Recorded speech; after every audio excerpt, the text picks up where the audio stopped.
قول معاوية رضي الله عنه لرجل رد عليه: إن هذا أحياني أحياه الله. وأخرج الطبراني وأبو يعلى عن أبي قبيل عن معاوية بن أبي سفيان رضي الله عنهما أنه صعد المنبر يوم الجمعة فقال عند خطبته: إنما المال مالنا والفيء فيئنا، فمن شئنا أعطيناه ومن شئنا منعناه. فلم يجبه أحد. فلما كان في الجمعة الثانية قال مثل ذلك، فلم يجبه أحد. فلما كان في الجمعة الثالثة قال مثل مقالته. فقام إليه رجل ممن حضر المسجد فقال: كلا، إنما المال مالنا والفيء فيئنا، فمن حال بيننا وبينه حاكمناه إلى الله بأسيافنا. فنزل معاوية رضي الله عنه فأرسل إلى الرجل فأدخله، فقال القوم: هلك الرجل. ثم دخل الناس فوجدوا الرجل معه على السرير. فقال معاوية للناس: إن هذا أحياني أحياه الله. سمعت رسول الله صلى الله عليه وسلم يقول: سيكون بعدي أمراء يقولون ولا يرد عليهم، يتقاحمون في النار كما تتقاحم القرد. وإني تكلمت أول جمعة فلم يرد علي أحد، فخشيت أن أكون منهم. ثم تكلمت في الجمعة الثانية فلم يرد علي أحد، فقلت في نفسي: إني من القوم. ثم تكلمت في الجمعة الثالثة فقام هذا الرجل فرد علي، فأحياني أحياه الله. قال الهيثمي: رواه الطبراني في الكبير والأوسط وأبو يعلى ورجاله ثقات. انتهى. وأخرج ابن أبي عاصم والبغوي عن خالد بن حكيم بن حزام قال: كان أبو عبيدة رضي الله عنه أميرا بالشام، فتناول بعض أهل الأرض، فقام إليه خالد رضي الله عنه فكلمه، فقالوا: أغضبت الأمير؟ فقال: أما إني لم أريد أن أغضبه، ولكني سمعت رسول الله صلى الله عليه وسلم يقول: إن أشد الناس عذابا يوم القيامة أشدهم عذابا للناس في الدنيا. وأخرجه أيضا أحمد والبخاري في تاريخه والطبراني، وأخرجه البابرزي وزاد فيه: وهو يعذب الناس في الجزية كذا في الإصابة. قال الهيثمي: رواه أحمد والطبراني. وقال: فقيل له: أغضبت الأمير؟ وزاد: اذهب فخلي سبيلهم ورجاله رجال الصحيح. خلا خالد بن حكيم وهو ثقة. انتهى. وأخرج الحاكم عن الحسن رحمه الله قال: بعث زياد الحكم بن عمرو الغفاري على خراسان فأصابوا غنائم كثيرا، فكتب إليه زياد: أما بعد، فإن أمير المؤمنين كتب أن يصطفى له البيضاء والصفراء، ولا تقسم بين المسلمين ذهبا ولا فضة. فكتب إليه الحكم: أما بعد، فإنك كتبت تذكر كتاب أمير المؤمنين، وإني وجدت كتاب الله قبل كتاب أمير المؤمنين، وإني أقسم بالله لو كانت السماوات والأرض رزقا على عبد فاتقى الله لجعل له من بينهم مخرجا. والسلام. وأمر الحكم مناديا فنادى أن اغدوا على فيكم، فقسمه بينهم. وإن معاوية رضي الله عنه لما فعل الحكم في قسمة الفي ما فعل، وجه إليه من قيده وحبسه، فمات في قيوده ودفن فيها، وقال: إني مخاصم عند الله. وأخرجه ابن عبد البر في الاستيعاب فذكر نحوه، إلا أنه قال في حديثه: فقسمه بينهم. وقال الحكم: اللهم إن كان لي عندك خيرا فاقبضني إليك. فماذا بخراسان بمروة. قال في الإصابة والصحيح أنه لما ورد عليه كتاب زياد بالعتاب دعا على نفسه فمات. انتهى. وأخرج الحاكم عن إبراهيم بن عطاء عن أبيه أن زيادا وابن زياد بعث عمران بن حسين رضي الله عنهما ساعيا، فجاء ولم يرجع معه درهما، فقال له: أين المال؟ قال: وللمال أرسلتني؟ أخذناها كما كنا نأخذها على عهد رسول الله صلى الله عليه وسلم، ووضعناها في الموضع الذي كنا نضعها على عهد رسول الله صلى الله عليه وسلم. قال الحاكم: هذا حديث صحيح الإسناد. وقال الذهبي: صحيح.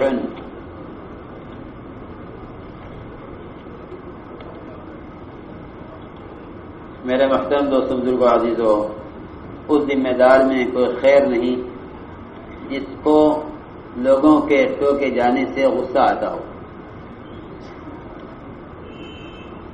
اس ذمہ دار میں کوئی خیر نہیں کہ اگر اس کو غلط بات پر ٹوکا جاوے تو اس کو غصہ آئے، بلکہ اپنے اوپر ٹوکنے والے رکھو اور ان کے ٹوکنے کا احسان سمجھو، ان کو ٹوکنے کا احسان سمجھو کہ اللہ تمہیں جزائے خیر دے کہ تم نے مجھے صحیح رہبری کر دی۔ اللہ جس ذمہ دار کے ساتھ خیر کا ارادہ فرماتے ہیں اس کو خیر کی طرف رہبری کرنے والا عملہ بھی عطا فرماتے ہیں۔ اگر بھول جائے تو یاد دلایا جائے، اگر یاد آ جائے تو اس کے ساتھ ہی مدد کریں۔ یہ اللہ اس کے ساتھ کرتے ہیں جس کے ساتھ اللہ کا ارادہ خیر کا ہو۔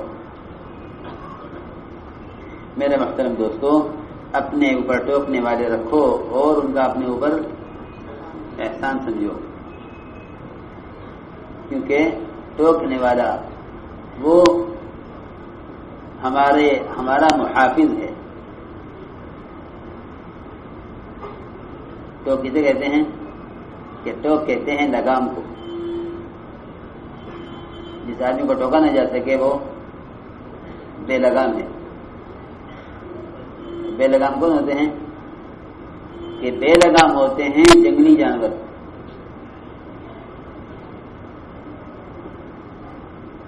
جنگلی جانور کیسے ہوتے ہیں؟ کوئی جنگلی جانور لگام والا نہیں ہو۔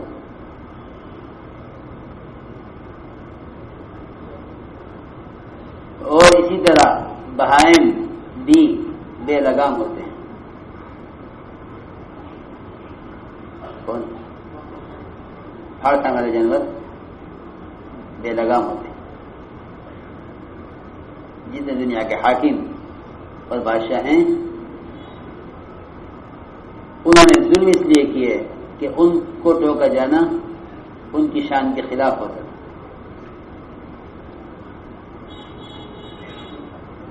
خلافت نبوت والی اس کی سب سے بڑی صفت یہ تھی کہ وہ اپنے اوپر ٹوکنے والے رکھتے تھے، اور اگر ٹوکنے والے ان کو نظر نہ آئیں تو وہ غلط بات خود غلط جانتے ہوئے، غلط کام خود اس کو غلط جانتے ہوئے بتکلف کیا کرتے تھے تاکہ وہ یہ دیکھیں کہ ہمیں ٹوکنے والے ہیں یا نہیں، ہمیں ٹوکنے والے ہیں یا نہیں۔ اگر کوئی ان کو نہ ٹوکے تو وہ بار بار اس غلطی کو کرتے رہتے ہیں یہاں تک کہ انہیں ٹوکا جائے۔ وہ اپنے اندر خیر تلاش کرتے ہیں اپنے اوپر ٹوکنے والے پیدا کر کے۔ عمر رضی اللہ تعالیٰ جس امت کے ملہم ہیں خود فرماتے ہیں کہ اگر میں ٹیڑھا چلا تو تم کیا کرو گے؟ تو 3 مرتبہ انہوں نے فرمایا، 3 مرتبہ کوئی نہ بولا۔ ایک مرتبہ کھڑے ہو کر ایک نے کہا کہ عمر ہم تمہیں ایسا سیدھا کر دیں گے جس طرح تیر کو سیدھا کیا جاتا ہے، تیر کو سیدھا کیا جاتا ہے اس طرح سیدھا کر دیں گے۔ تیر ذرا بھی ٹیڑھا نہیں ہو سکتا، اگر تیر ٹیڑھا ہوگا تو نشانے پر نہیں پہنچے گا، کہ ہم آپ کو ایسے سیدھا کر دیں گے جیسا تیر سیدھا کیا جاتا ہے۔ تو جب تک خلافت رہی نبوت کے مزاج پر اس وقت تک خلافت میں یہ بات رہی کہ اپنے اوپر ٹوکنے والے رکھے۔ پھر پوچھتے تھے لوگوں سے، انبیاء علیہ السلام کا بھی معمول تھا یہ، کیونکہ غیر نبی سے تو واقعی خطا کا پورا اندیشہ ہے،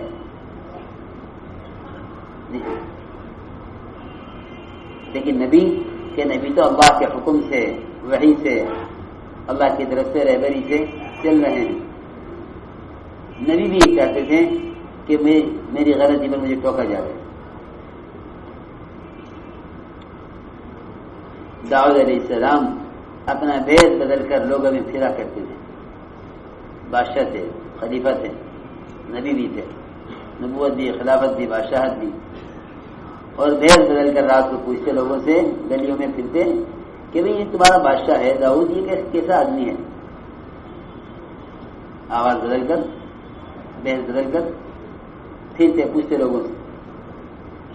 جو بھی دیکھتا تعریف کرتا کہ ہاں بڑے عبادت گزار، بڑے روزے دار، بڑا نیک، بڑا منصف آدمی ہے. تو روزانہ کا معمول یہ تھا کہ لوگ اسے اندھیرے میں بہت بدل کر پوچھتے پھریں کہ داؤد کیسا آدمی ہے. ایک دن ایسے چکر لگا رہے تھے، اللہ نے ان کے راستے میں ایک فرشتے کو کھڑا کر دیا انسانی شکل میں. اس سے کہا کہ داؤد کیسا آدمی ہے؟ کہ ہاں آدمی تو اچھا ہے مگر اس میں ایک کمی ہے. اچھا کیا کمی ہے بھائی؟ کمی یہ ہے کہ یہ بیت المال سے مال لے کر خرچ کرتا ہے، خود کما کر نہیں خرچ کرتا. کیا داؤد علیہ السلام کی بادشاہت تھی کہ اللہ سے بادشاہت مانگی تھی جو آپ کے بعد کسی کو میسر نہ ہو قیامت تک. ایسی بادشاہت اللہ نے کسی انسان کو نہیں دی. ایسی بادشاہت اللہ نے کسی انسان کو نہیں دی. ایسا بادشاہ بھی کیا خود کما کے خرچ کرے گا؟ چھوٹے چھوٹے بادشاہوں کے لیے کمانا عیب ہے، وزیر کے لیے بھی کمانا عیب ہے. لیکن داؤد علیہ السلام نے یہ سنتے ہی طے کر لیا کہ آج کے بعد کوئی دھندا کرنا ہے، بیت المال سے مال نہیں لینا، کیونکہ یہ سارا پبلک کا مال ہے. تو اللہ رب العزت نے داؤد علیہ السلام کے اس تقوی پر اللہ نے ان کے لیے لوہے کو نرم کر دیا. اس کی وجہ یہ تھی، اس کی وجہ یہ تھی نہیں یتق اللہ یجعل له من امرہ یسرا کہ ہم تقوی والوں کے کام میں آسانی پیدا کرتے ہیں. اللہ نے ایسی آسانی کی کہ لوہا ان کے لیے گندھے ہوئے آٹے کی طرح ہو گیا. دبا کر نہیں، لوہا ہاتھ میں آتے ہی اس کے لیے ایسا ہو جاتا تھا جیسا گندھا ہوا آٹا ہوتا ہے،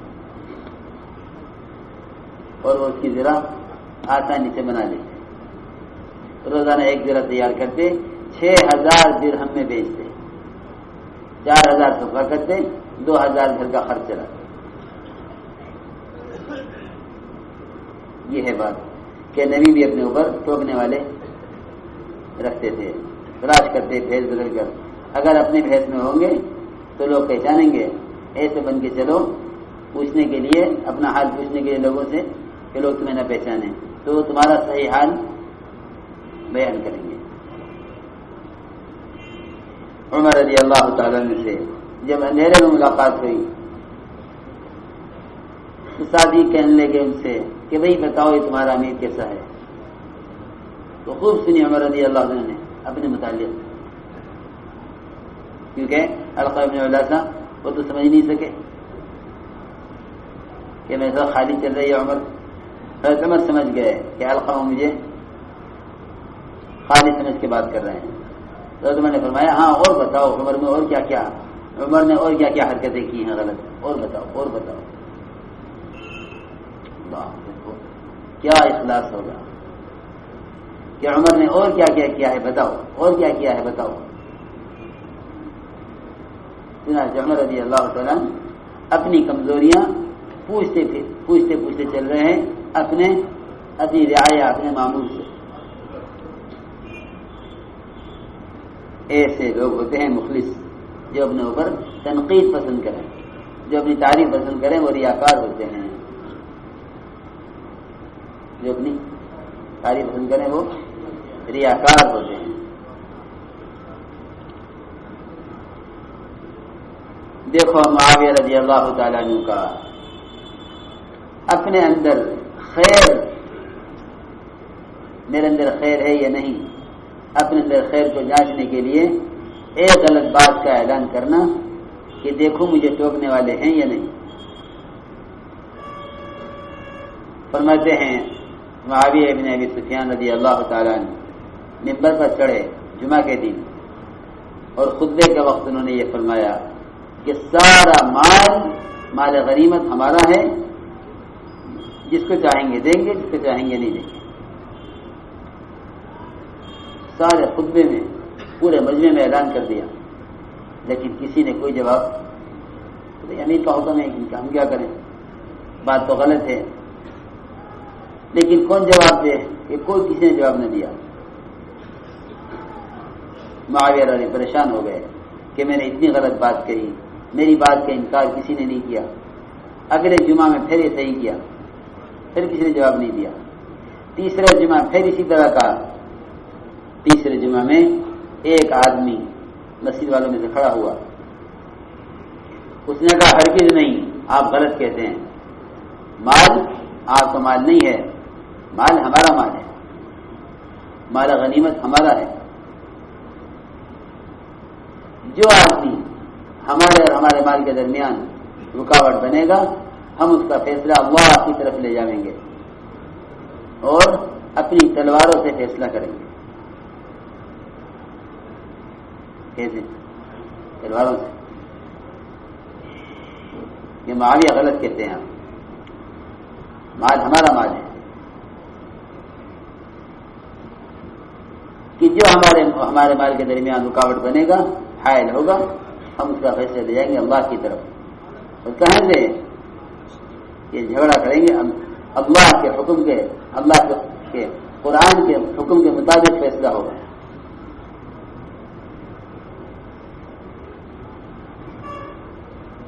چنانچہ معاویہ رضی اللہ تعالیٰ اترے منبر سے اور اس آدمی کو اندر بلوایا۔ لوگوں نے کہا کہ یہ آدمی تو ہلاک ہو گیا، اس کا تو اب اندر سر قلم ہوگا اس کا، ہاں اب تو یہ ہلاک ہو گیا۔ لوگ اندر داخل ہو دیکھنے کے لیے کہ جان بچی ہے یا ختم ہو چکا، جا کے دیکھا کہ تخت پر حضرت معاویہ کے ساتھ وہ آدمی بیٹھا ہوا جس نے حضرت معاویہ کو ٹوکا تھا اور یہ کہا تھا کہ غلط کہتے ہو۔ معاویہ رضی اللہ تعالیٰ عنہ لوگوں سے کہنے لگے کہ اس آدمی نے مجھے زندگی بخش دی، اللہ اس کو زندہ رکھے، ورنہ میں تو مر رہا تھا کہ میرے اندر کوئی خیر نہیں ہے۔ پھر یہ فرمایا کہ میں نے سنا ہے جناب رسول اللہ صلی اللہ علیہ وسلم فرماتے ہوئے کہ میرے بعد عنقریب ایسے عمرا آئیں گے کہ وہ غلط باتیں کہیں گے اور ان کی غلط بات کا کوئی جواب دینے والا نہیں ہوگا۔ ایسے عمرا جہنم میں اس طرح ڈالے جائیں گے ایک کے اوپر ایک، جس طرح درخت کے اوپر سے بندر کودتے ہیں ایک کے اوپر ایک۔ جہنم میں اس طرح ڈالے جائیں گے جس طرح بندر درخت سے کودتے ہیں ایک کے اوپر ایک۔ میں نے پہلے جمعہ ایک بات کہی، کسی نے جواب نہ دیا، مجھے خطرہ ہوا کہ میں ان امیروں میں سے ہوں جنہیں جہنم میں ڈالا جائے گا۔ پھر میں نے دوسرے جمعہ اسی لیے اعلان کیا غلط بات کا کہ کوئی میری بات کا جواب دے، لیکن کسی نے جواب نہ دیا۔ میرے نجی نے یہ کہا کہ واقعی میں تو اس قوم میں سے ہو گیا جو جہنم میں ڈالے جائیں۔ پھر میں نے تیسرے جمعہ میں اعلان کیا، یہ آدمی کھڑا ہوا، اس نے میری بات کا انکار کیا، اللہ اس کو زندہ رکھے، اس نے مجھے زندگی بخش دی۔ خالد بن حکم بن حزام کہتے ہیں کہ ابو عبیدہ رضی اللہ تعالیٰ عنہ یہ ملک شام پر امیر تھے، انہوں نے ایک آدمی ایک ذمہ سے جزیہ دینے میں اس کے جزیہ نہ دینے کی وجہ سے اس کو سزا دی۔ خالد کھڑے ہوئے اور انہوں نے امیر سے بات کی، یہ نہیں منع کیا کہ آپ کو اس آدمی کو مارنا نہیں چاہیے تھا، ایک ذمہ کو سزا دی۔ اسے خالد نے اعتراض کیا امیر کے عمل پر، تو لوگوں نے کہا کہ خالد تم نے امیر کو ناراض کر دیا۔ میں کہ نہیں، میرا ارادہ امیر کو ناراض کرنے کا نہیں ہے، میں نے سنا ہے جناب رسول اللہ صلی اللہ علیہ وسلم فرماتے ہوئے کہ قیامت کے دن سب سے زیادہ عذاب میں وہ لوگ ہوں گے جو دنیا میں لوگوں کو ستایا کرتے تھے، جو امیر بن کر ذمہ دار بن کر اپنے ساتھیوں کو ستائے گا، اپنے حکم یعنی بعض مرتبہ امیر اپنا حکم چلانے کے لیے ساتھیوں کو سداتا ہے، اپنی اطاعت کرانے کے لیے ساتھیوں کو خوب سمجھ لو، ذمہ دار جو فیصلہ کرے وہ دیکھ لے کہ آیا میرے فیصلے میں میری نفس کی خواہش کو کتنا دخل ہے، اگر کسی فیصلے میں اس کی نفس کی خواہش کو دخل ہے تو وہ عذاب دیا جائے گا۔ اس لیے کہتے ہیں کہ ذمہ دار کو تکلیفوں میں آگے رہنا چاہیے، ذمہ دار کو تکلیفوں میں آگے رہنا چاہیے، تاکہ اگر وہ اپنے مامورین کو کسی مشکل کام کا حکم کرے تو اس مشکل کام میں خود پہلے سے آگے بڑھا ہوا ہو، ورنہ یہ تعذیب نہ ہوگی، تعذیب ہوگی۔ کیا ہوگی؟ تعذیب ہوگی، تعذیب نہ ہوگی، یعنی ادب سکھانا نہ ہوگا، عذاب دینا ہوگا۔ تو جو عمرا لوگوں کو دنیا میں عذاب دیں گے وہ قیامت میں سخت عذاب میں ہوں گے۔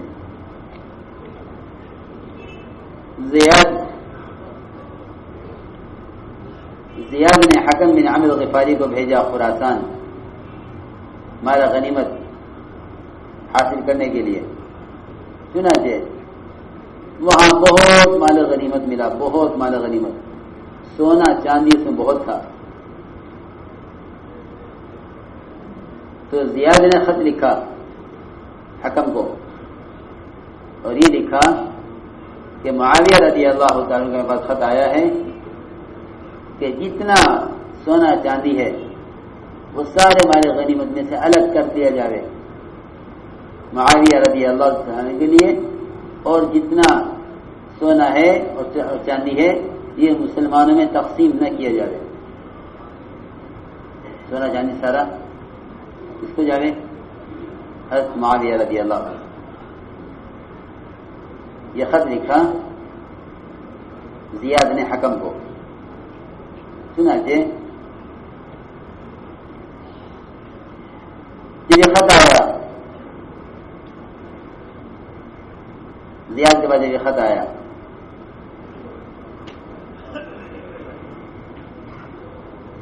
جب حکم کے بعد یہ خط آیا تو حکم نے زیاد کو جواب دیا کہ آپ نے مجھے خط لکھا، اس میں لکھا ہے کہ سارا سونا چاندی حضرت معاویہ کو دے دیا جائے۔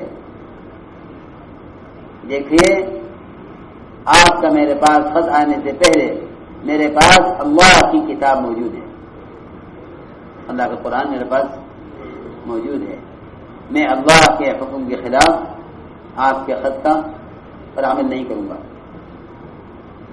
میں نے اللہ کی کتاب میں جو حکم ہے مال غنیمت کے متعلق وہ میں نے امیر کا خط ملنے سے پہلے اللہ کی کتاب میں اس کا حکم پا لیا ہے،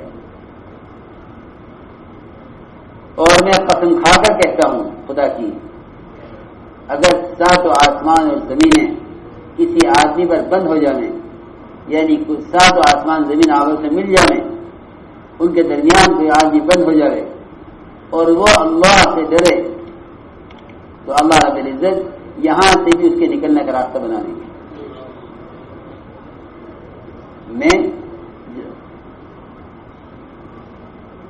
میں جو بات سونا تقسیم نہیں کر رہا ہوں، میں تقوی پر ہوں، اللہ میرے نکلنے کا راستہ بنا لے گا۔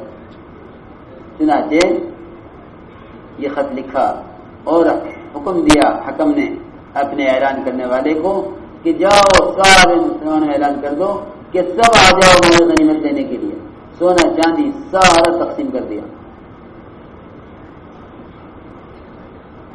یہ نہیں کہ سونا چاندی الگ کر دیتے تھے معاویہ کے لیے، سارا سونا چاندی سب تقسیم کر دیا مسلمانوں نے۔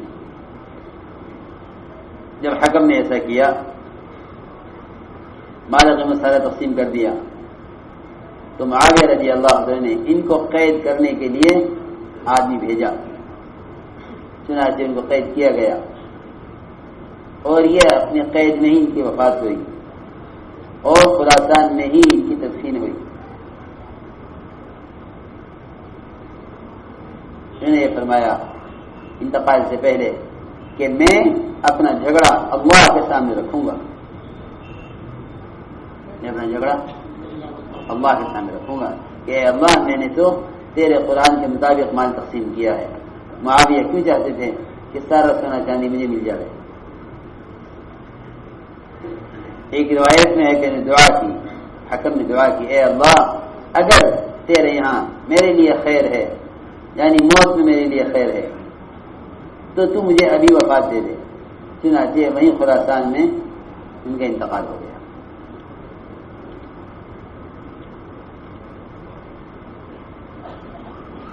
عطا اپنے والد سے نقل کرتے ہیں کہ زیاد یا ابن زیاد انہوں نے عمران بن حسین کو زکوٰۃ کا مال وصول کرنے کے لیے بھیجا۔ یہ زکوٰۃ کا مال انہوں نے لیا اور سارا لے کر وہیں تقسیم کیا، مالداروں سے لیا، غریبوں کو دیا، اور واپس آئے تو ایک درہم بھی ساتھ نہیں لا، ایک درہم بھی نہیں ساتھ، ایک چونی ساتھ نہیں لائے۔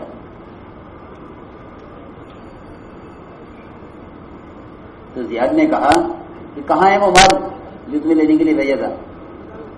کہ آپ نے مجھے مال لانے کے لیے بھیجا تھا، آپ نے تو مجھے مالداروں سے لے کر غریبوں کو دینے کے لیے بھیجا تھا، مالداروں سے لیا، غریبوں کو دیا، جس طرح ہم اللہ کے نبی کے زمانے میں کیا کرتے تھے کہ گئے مالداروں سے مال لیا اور غریبوں میں دیا اور آگے پورا کر کے جہاں جہاں خرچ کرنا تھا کیا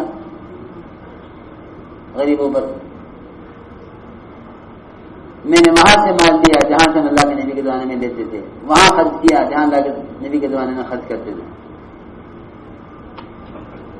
آپ کو اس میں کوئی حصہ تھا نہیں۔ عمیر بن سعد بھی 1 سال گورنری کر کے آئے تھے حمص میں، جب واپس آئے تو میں نے پوچھا مال کہاں ہے؟ کہ مال کیسا مال؟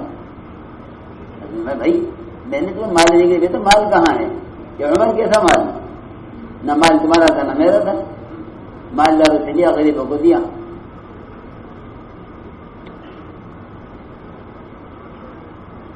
اللهم صل على سيدنا مولانا محمد وعلى آل سيدنا مولانا محمد كما صليت على إبراهيم وعلى آل إبراهيم إنك حميد مجيد.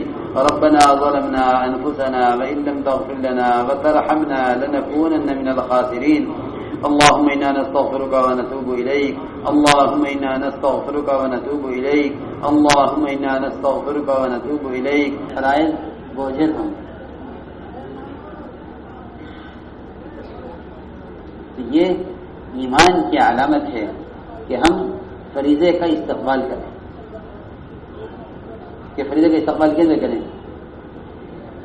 کہ فریضے کا استقبال اسی فریضے سے کریں۔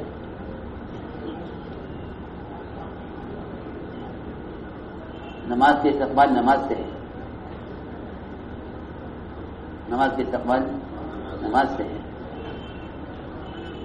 کہ ہر نماز سے پہلے سنتیں بتائیں۔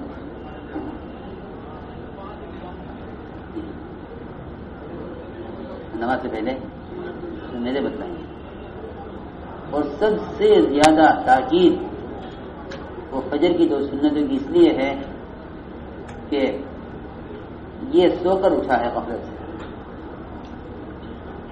سب سے زیادہ تاکید فجر کی 2 سنتوں کی ہے کہ نماز کے استقبال، فریضے کا استقبال نفل سے کرو، فریضے کا استقبال نفل سے کرو۔ اس لیے سب سے زیادہ تاکید فجر کی 2 سنتوں کی ہے، یعنی واجب کے قریب ہے، اتنی تاکید ہے۔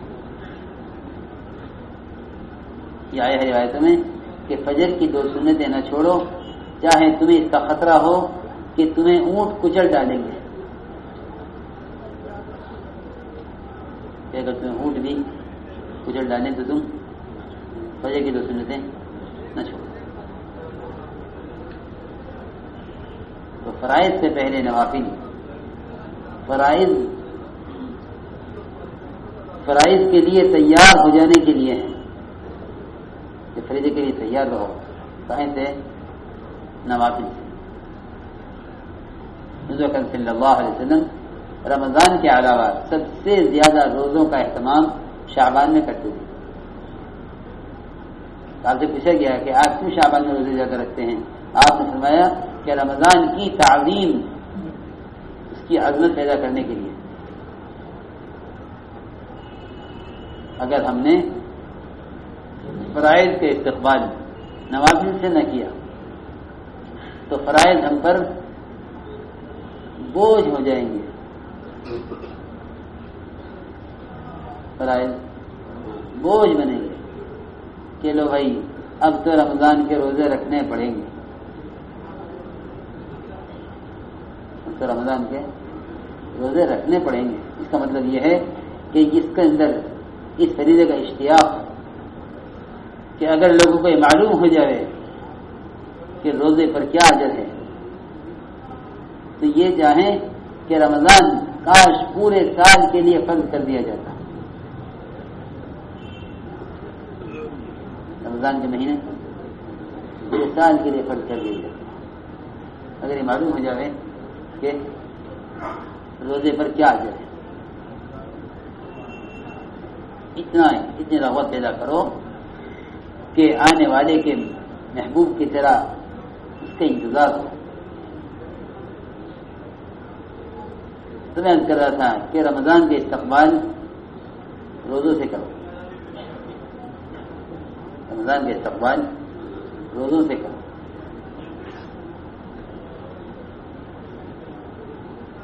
الحمدللہ عربوں میں اس کا خاص دستور ہے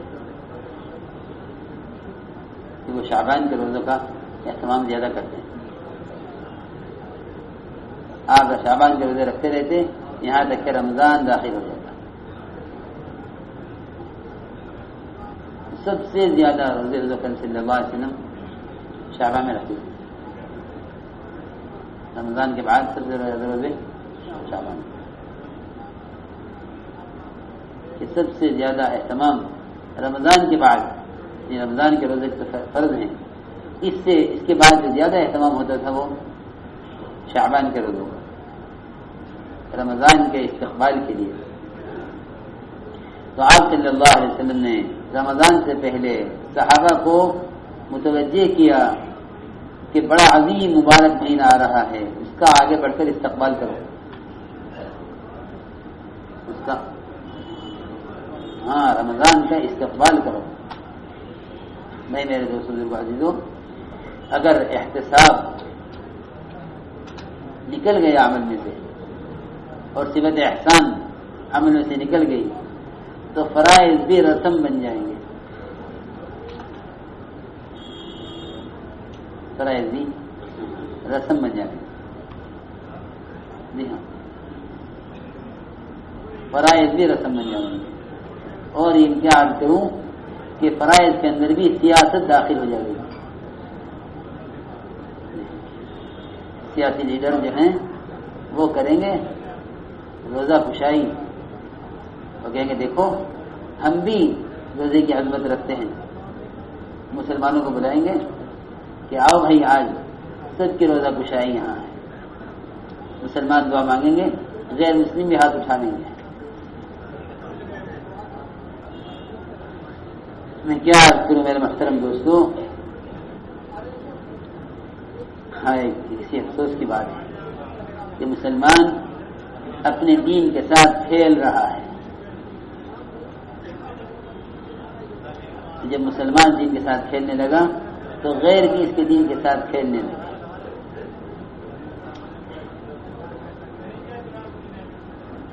غیر بھی اس کے دین کے ساتھ کھیلنے لگا۔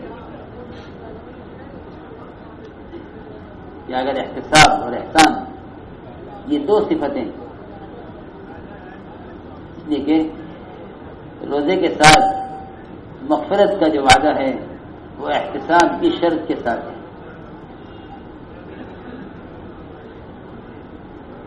احتساب اور ایمان دو چیزیں، ایمان تو کہتے ہیں اخلاص کو، احتساب کہتے ہیں اجر کے ملنے کی امید اور اس کے یقین۔ اس کے روزے کے ساتھ دو شرطیں لگائی گئی، ایمان اور احتساب۔ جو ایمان احتساب کے ساتھ روزہ رکھے اس کے سارے گناہ معاف کر دیے جاتے ہیں۔ حدیث میں من صام ایمان احتسابا غفر له ما تقدم من ذنبه، لیکن یہ دو شرطیں ہیں، ایمان اور احتساب. جب ایمان احتساب نہیں ہوگا تو پھر عبادات رسم بن جائیں گی. یہاں تک کہ ختم قرآن رسم بن جائے گا. ختم قرآن رسم بن جائے گا.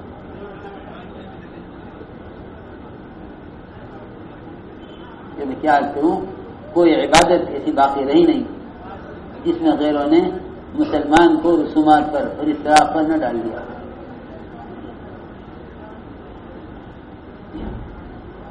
کوئی ایسی عبادت باقی چھوڑی نہیں. لے کے حج سے اور نماز تک ساری عبادات کو رواج اور رسم بنا دیا. اس کی وجہ یہ ہے کہ ہم عمل کرتے کرتے عمل کے عادی ہو گئے. ان اعمال کے فضائل جن کو اللہ کا وعدہ انہیں کو کہا جاتا ہے وہ ہمارے سامنے نہیں. دیکھو حضور اکرم صلی اللہ علیہ وسلم نے رمضان کی آمد سے پہلے خطبہ دیا رمضان کے استقبال میں. فرماتے ہیں سلمان رضی اللہ تعالی عنہ کہ آپ صلی اللہ علیہ وسلم نے خطبہ دیا شعبان کے آخری دن، کیونکہ آخری جمعرات ہے. بہت فکر کریں ہمارے شہر والے، دہلی والے. پہلی فکر اس کی کریں اللہ کے راستے میں زیادہ نکلنے پر زور دو. اس وقت سارے دہلی والے سنیں اچھی طرح. اس وقت سب سے زیادہ زور تشکیلوں پر،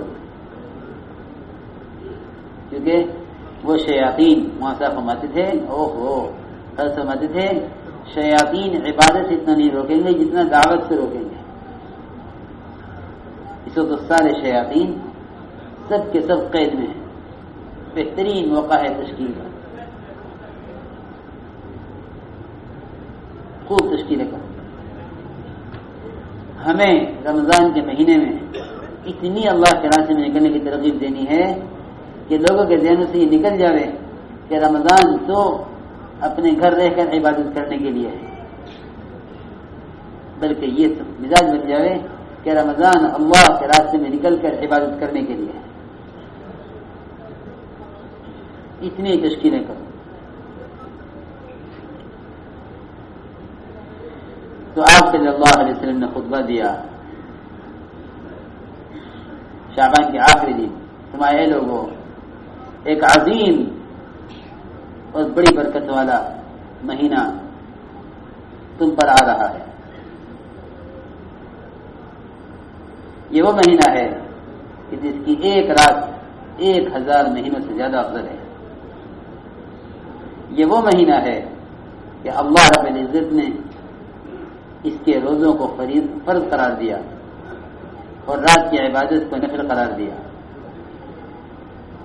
جو شخص اس مہینے میں کوئی بھی خیر کا کام کرے اس کے لیے ایک فریضے کے برابر اجر ہے.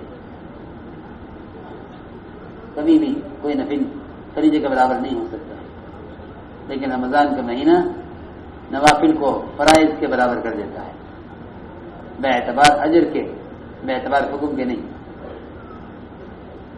اور جو شخص اس مہینے میں فریضہ ادا کرے وہ کہ اس کو اجر ملے گا 70 فرائض کے برابر. کتنے؟ 70 فریضے ادا کیے ہوں اتنا اجر ایک فریضے پر. اور یہ مہینہ صبر کا مہینہ ہے، اور صبر کا بدلہ جنت ہے. یہ مواسات کا، ایک دوسرے کے کام آنے کا، غمخواری کا، ایک دوسرے پر خرچ کرنے کا، انفاق کا مہینہ ہے. یہ وہ مہینہ ہے جسے مومن کا رزق بڑھا دیا جاتا ہے.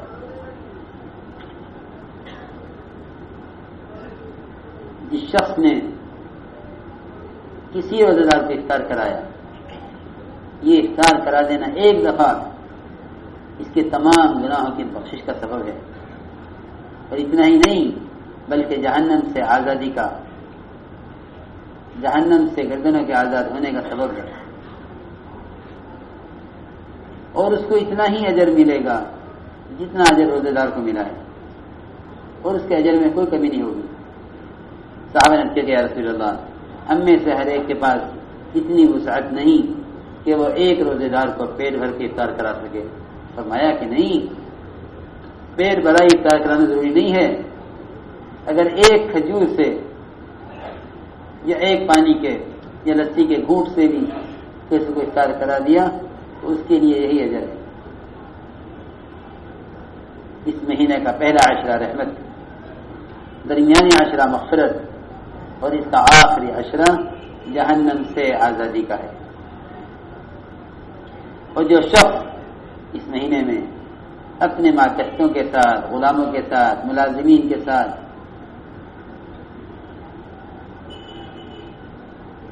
نرمی کرے گا ان سے کام لینے میں، اللہ رب العزت اس کی مغفرت فرما لیں گے اور جہنم سے اس کو آزاد کریں گے۔ اس مہینے میں 4 کام زیادہ کرو۔ 2 تو وہ ہیں، 2 کام وہ ہیں جس سے تم راضی کرے گا اپنے رب کو، اور 2 کام ایسے ہیں کہ جس کا تم میں سے ہر ایک محتاج ہے، کوئی اس سے مستغنی نہیں ہے۔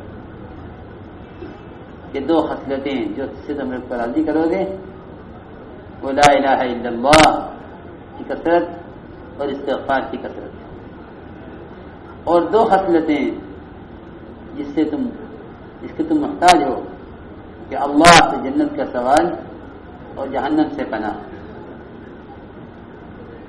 اور جو شخص کسی روزے دار کو پانی پلاوے گا، اللہ رب العزت اس کو میرے حوض سے ایسا پانی پلائیں گے کہ وہ جنت میں داخل ہونے تک پیاسا نہ ہوگا۔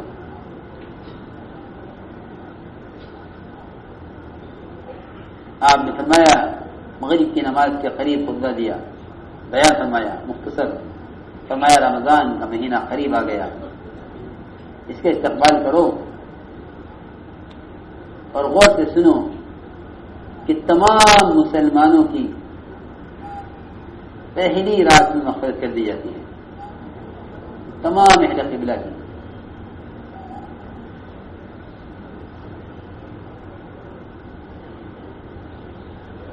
فرماتے ہیں علی رضی اللہ تعالی عنہ کہ جب پہلی رات رمضان شریف کی ہوئی، آپ صلی اللہ علیہ وسلم نے اللہ کے حمد و ثنا کی، فرمایا اے لوگو، اللہ نے تمہاری حفاظت کر دی ہے، کفایت کر دی ہے شیاطین سے، تمہارے دشمنوں سے، اور تم سے وعدہ کر لیا ہے دعاؤں کی قبولیت کا، اور یہ فرمایا ادعونی استجب لکم، مجھ سے مانگو میں تمہیں دوں گا۔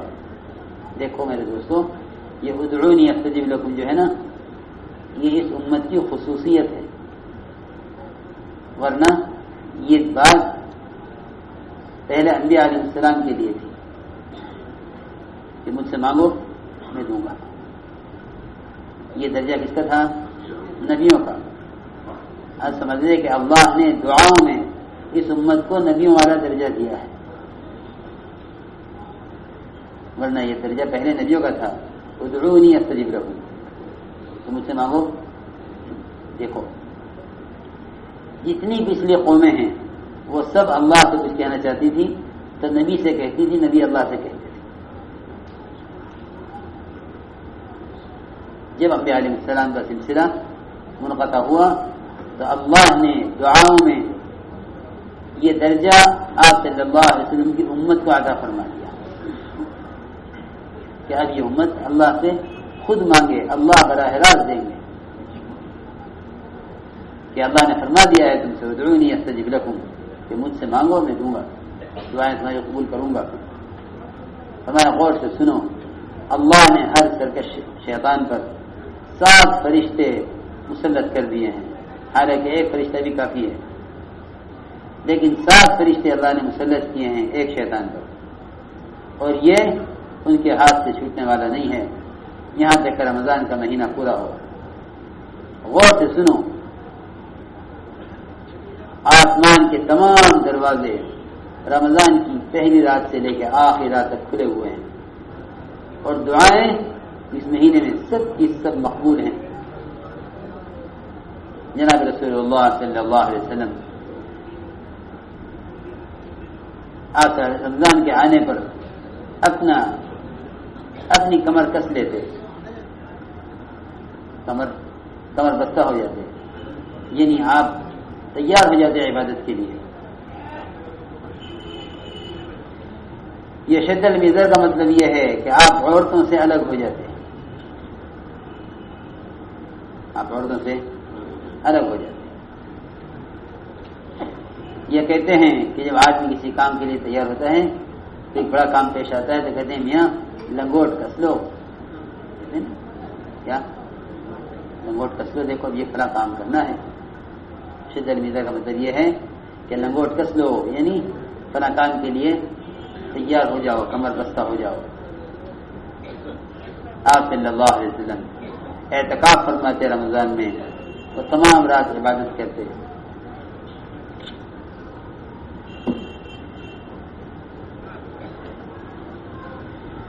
اللهم صل على سيدنا مولانا محمد وعلى آل سيدنا مولانا محمد كما صليت على إبراهيم وعلى آل إبراهيم إنك حميد مجيد.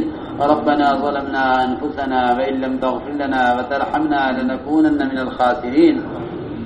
اللهم إنا نستغفرك ونتوب إليك، اللهم إنا نستغفرك ونتوب إليك، اللهم إنا نستغفرك ونتوب إليك. ربنا آتنا في الدنيا حسنة وفي الآخرة حسنة وقنا عذاب النار. سبحان ربك رب العزة عما يصفون وسلام على المرسلين. سن لیں پھر اٹھیں، ذرا بیٹھ کے سنیں بھائی، بیٹھ جائیں. وہ ایک ہی اپنے ایمان کی اور اپنے سامان کی حفاظت فرمائیں. ایمان بنے گا دعوت سے، جتنا ایمان کی دعوت دیں گے اتنا ایمان بنے گا. حسن خاتمہ کے لیے سنتوں کی پابندی کے ساتھ یہ دعائیں مانگی جائیں، اللہ پاک ہمارا خاتمہ بالخیر فرمائے. سامان کی حفاظت میں جو بھی آپ کا سامان ہو خود ہی اس کی نگرانی فرمائے. مسجد میں موٹر حق الرعية على الأمير. وأخرج البيهقي عن الأسود بن يزيد قال كان عمر رضي الله عنه إذا قدم عليه الوفد سألهم عن أميرهم أيعود المريض أيجيب العبد كيف صنيعه من يقوم على بابه، فإن قالوا لخصلة منها لا عزله. كذا في الكنز. وأخرجه الطبري عن الأسود بمعناه. وعند هناد عن إبراهيم قال كان عمر رضي الله عنه إذا استعمل عاملا فقدم إليه الوفد من تلك البلاد قال كيف أميركم أيعود المملوك أيتبع الجنازة كيف بابه ألين هو، فإن قالوا بابه لين ويعود المملوك تركه وإلا بعث إليه ينزعه. كذا في كنز العمال. وأخرج البيهقي عن عاصم بن أبي النجود عن عمر بن الخطاب رضي الله عنه كان إذا بعث عماله شرط عليهم ألا تركبوا بالذونا ولا تأكلوا نقيا ولا تلبسوا رقيقا ولا تغلقوا أبوابكم دون حوائج الناس، فإن فعلتم شيئا من ذلك فقد حلت بكم العقوبة. ثم يشيعهم، فإذا أراد أن يرجع قال إني لم أسلطكم على دماء المسلمين ولا على أبشارهم ولا على أعراضهم ولا على أموالهم، ولكني بعثتكم لتقيموا بهم الصلاة وتقسموا فيهم فيئهم وتحكموا بينهم بالعدل، فإذا أشكل عليكم شيء فارفعوه إلي. ألا فلا تضربوا العرب فتضلوها ولا تجمروها فتفتنوا ولا تعتلوا عليها فتحرموها. جردوا القرآن. كذا في الكنز. وأخرجه الطبري عن أبي حسين بمعناه مختصرا وزاد جردوا القرآن وأقلوا الرواية عن محمد صلى الله عليه وسلم. وأنا شريككم. وكان يقص من عماله، فإذا شكي إليه عامل له جمع بينه وبين من شكاه، فإن صح عليه أمر يجيب أخذه به أخذه به. وأخرج أيضا ابن أبي شيبة وابن عساكر عن أبي خزيمة بن ثابت قال كان عمر رضي الله عنه إذا استعمل رجلا أشهد عليه رهطا من الأنصار وغيرهم يقول إني لم أستعملك على دماء المسلمين، فذكر بمعنى كما في الكنز. وأخي بن سعد وابن عساكر عن عبد الرحمن بن ثابت قال أرسل عمر رضي الله عنه إلى سعيد بن عامر الجمحي فقال إنا مستعملوك على هؤلاء تسير بهم إلى أرض العدو فتجاهد بهم. فقال يا عمر لا تفتني. فقال عمر والله لا أدعكم جعلتموها في عنقي ثم تخليتم عني. إنما أبعثك على قوم لست أفضلهم، ولست أبعثك لتضرب أبشارهم ولتنتهك أعراضهم، ولكن تجاهد بهم عدوهم وتقسم بينهم فيئهم كذا في الكنز. وأخي بن عساكر وأبو نعيم في الحلية عن أبي موسى رضي الله عنه قال إن أمير المؤمنين عمر بن الخطاب رضي الله عنه بعثني إليكم أعلمكم كتاب ربكم عز وجل وسنة نبيكم صلى الله عليه وسلم وأنظف لكم طرقكم كذا في الكنز. وأخرجه الطبراني بنحوه قال الهيثمي ورجاله رجال صحيح. انتهى.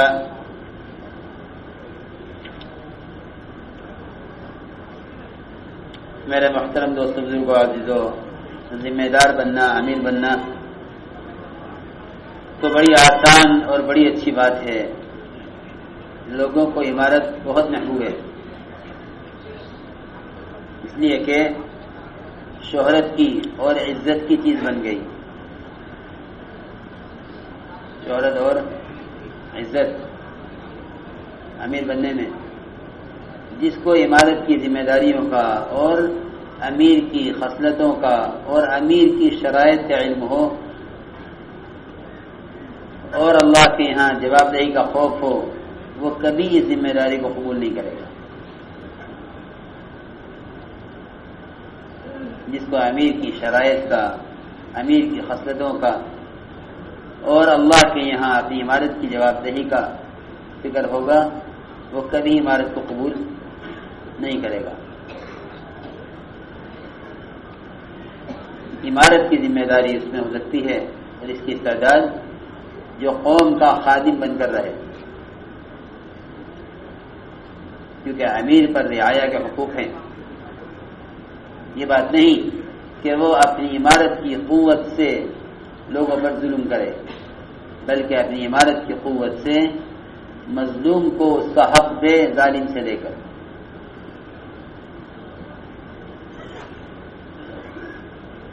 عمارت کی ذمہ داری اور اس عہدے کا مقصد یہ ہے، اس عہدے کا مقصد یہ ہے کہ امیر پر رعایا کے جو حقوق ہیں وہ حقوق امیر کے ذریعے ادا ہوں. حضرت عمر رضی اللہ تعالی عنہ ذمہ داروں سے الگ مذاکرہ کرتے تھے، ذمہ داروں سے الگ مذاکرہ. اب تو کیا عرض کریں، تو جماعتیں بغیر امیروں کے چلتی ہیں. صلی اللہ علیہ وسلم اتنا اہتمام فرماتے تھے کہ جماعت پر امیر انہی میں سے اچھا قرآن پڑھنے والا چھانٹ کر متعین فرماتے. ایک مرتبہ آپ نے جماعت تیار فرمائی، ان کا کوئی ذمہ دار طے نہیں ہوا تھا، جماعت بیٹھی رہی، آپ جماعت گئے نہیں. آج کیا کہ یا رسول اللہ ہماری جماعت تیار ہے جانے کے لیے مگر امیر نہیں طے ہوا. تو آپ نے ان میں سے ہر ایک سے قرآن سنا، جس کا قرآن اچھا تھا فرمایا کہ تم ان کے امیر ہو، کیونکہ امیر کا کام ہے کہ وہ قوم کو دین کی تعلیم دے. عمر رضی اللہ تعالی عنہ زکوٰۃ وصول کرنے کے لیے بھیجے جانے والوں کو بھی فرماتے تھے کہ تمہارا کام یہ ہے کہ تم ان کو دین سکھلاؤ گے اور ان میں نماز قائم کرو گے. چنانچہ عمر رضی اللہ تعالی عنہ ذمہ داروں کو لے کر چلنے والے امیروں سے الگ بات فرماتے تھے. ذمہ دار جماعتوں کو لے کر چلتے ان سے الگ بات فرماتے.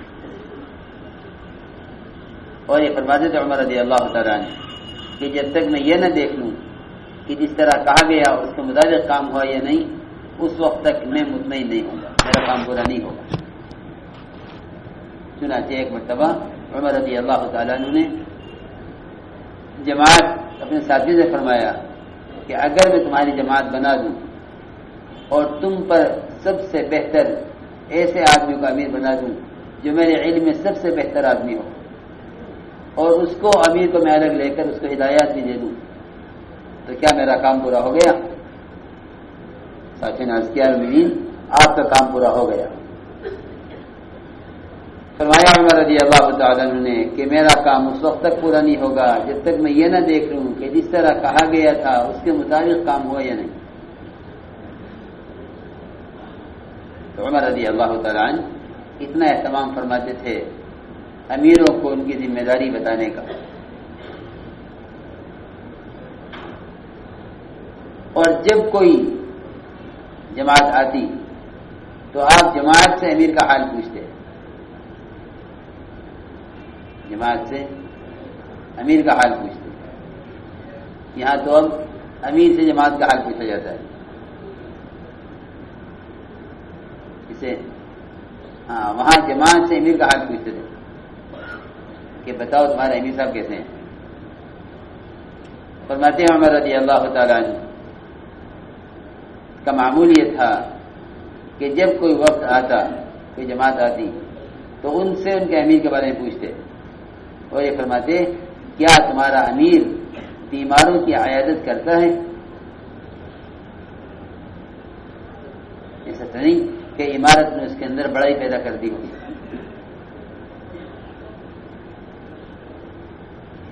کیا اگر کوئی غلام بھی ان کی دعوت کرے یا کوئی غلام ان سے اپنی کوئی ضرورت کا مطالبہ کرے تو کیا یہ غلام کی ضرورت پوری کرتے ہیں؟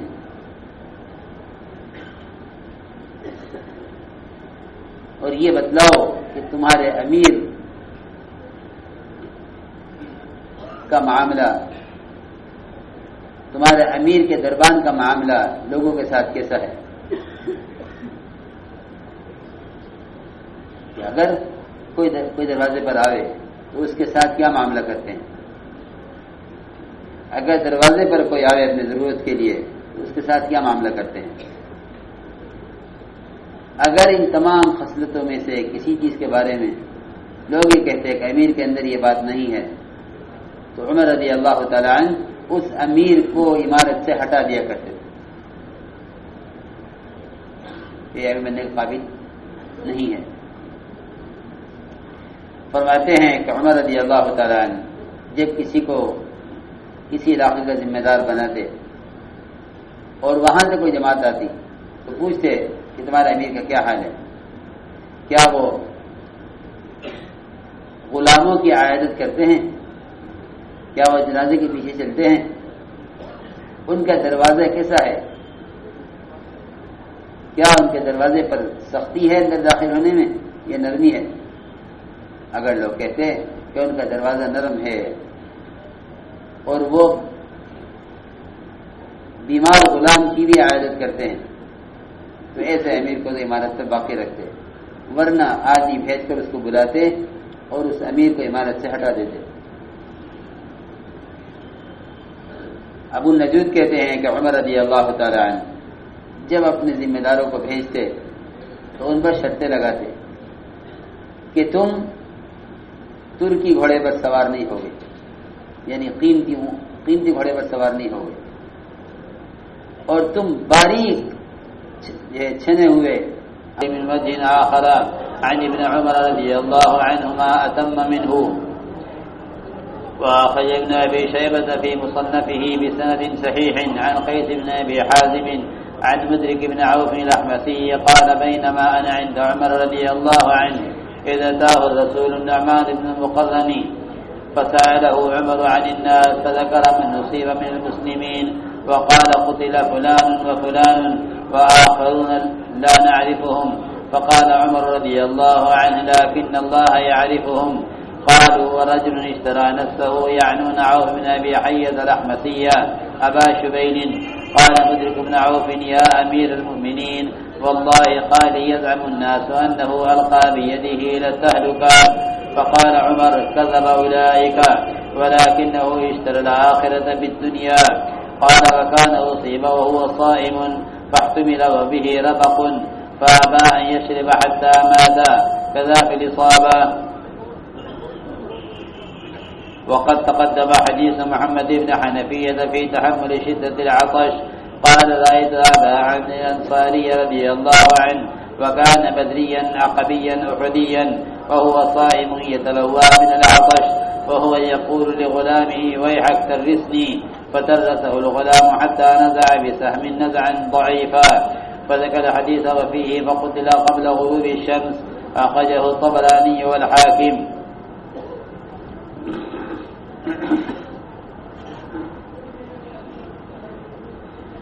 میرے عزیز دوستوں بزرگوں، اصل میں یہ نقل حرکت عین دعوت ہے اور فرائض کی مستقل دعوت ہے. فرائض کی مستقل الدعوت الى الفرائض. حضرت حیات الصحابہ میں مستقل عنوان رکھا ہے الدعوت الى الفرائض، کہ فرائض کی طرف امت کو دعوت دینا.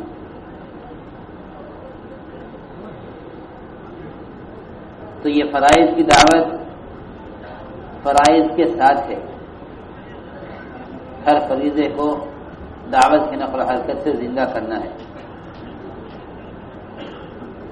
اس لیے اللہ کے راستے میں روزہ رکھنے کے فضائل بیان کیے گئے. اللہ کے راستے میں روزہ رکھنے کے فضائل اور فرض روزوں کے زمانے میں اللہ کے راستے میں نکلنے کے فضائل. اس طرح دعوت اور عبادت کو جمع کیا گیا ہے. دعوت اور عبادت کو جمع کیا گیا ہے. اگر دعوت عبادت کو جمع نہ کیا گیا اور عبادات کی وجہ سے نقل و حرکت میں کمی آئی تو دین امت کے ایک طبقے کے درمیان محدود ہو کر رہ جائے گا. ہم چاہتے ہیں کہ دعوت کے ذریعے علم اور ذکر اور عبادات اور اخلاق یہ ساری چیزیں نقل و حرکت کے ذریعے امت کے ہر فرد میں زندہ ہو. اگر اس نقل و حرکت سے ہمارا مزاج خلوت کا اور عزلت کا بنا تو ہم حضرت فرماتے تھے کہ ماحول کا بگاڑ افراد کے دین کو بھی باقی نہ چھوڑے گا.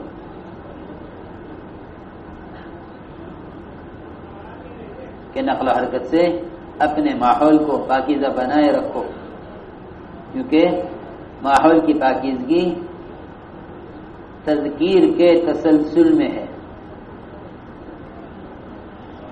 جب تک امت میں دین کی طرف دین کی یاد دلانے کا تسلسل باقی رہے گا ماحول پاکیزہ رہے گا. اس لیے کہ اتنی غفلت ہے کہ اگر ایک نماز کے بعد اگلی نماز کی طرف دعوت نہ دی جائے تو لوگوں کو نماز یاد نہیں آئے گی. تو یہ نقل و حرکت فرائض کو زندہ کرنے کے لیے ہے.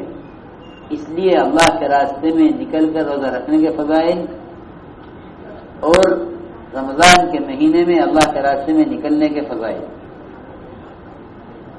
نقل و حرکت کے فضائل اور اس کی اہمیت اتنی بتلائی کہ صحابہ کرام نے نقل و حرکت میں کمی نہیں آنے دی، اگرچہ ان کو روزہ چھوڑ دینا پڑا گرمی کی وجہ سے یا سفر کی وجہ سے. لیکن کبھی صحابہ کرام نے یہ نہیں سوچا کہ رمضان کا مہینہ ہے، روزہ رکھنے ہیں، لہذا اللہ کے راستے کی نقل و حرکت رمضان کے بعد کر لیں گے. کیونکہ اصل مقصد ہے دعوت عبادت دونوں کو جمع کرنا.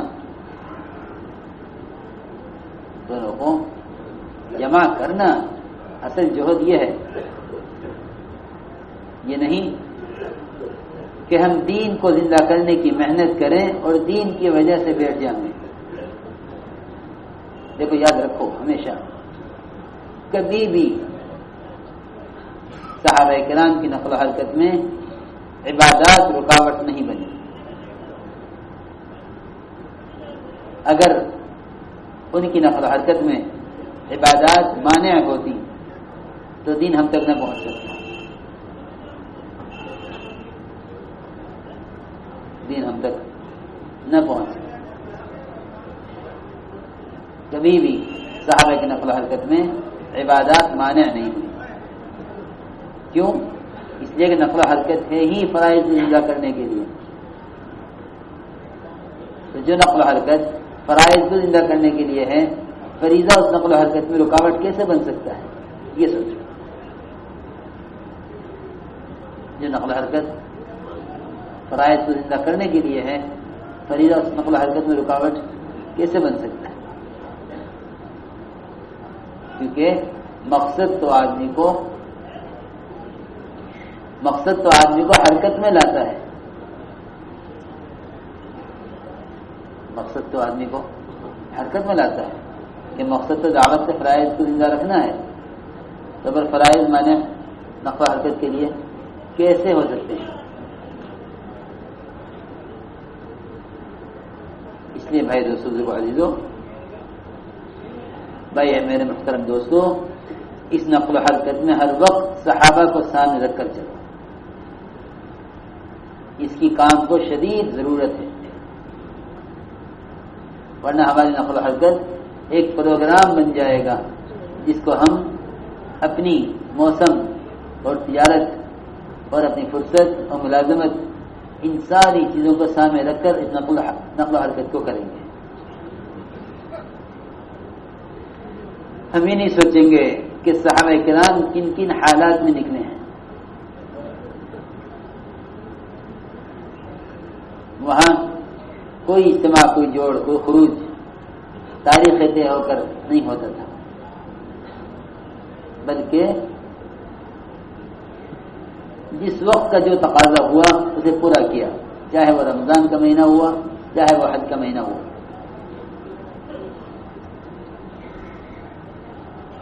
کیونکہ فرائض کو زندہ کرنے کے لیے محنت ہے، تو فرائض اس محنت میں مانع نہیں ہو سکتے. بس مجھے عرض کرنا ہے کہ اس نقل و حرکت کے ساتھ عزلت کا مزاج نہ بنے، خلوت کا مزاج نہ بنے.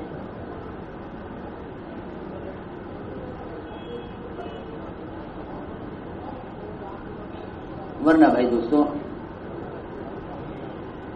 ایک طرف تو اہل خیر جمع ہو رہے ہوں گے اور دوسری طرف مسلمان مرتد ہو رہے ہوں گے.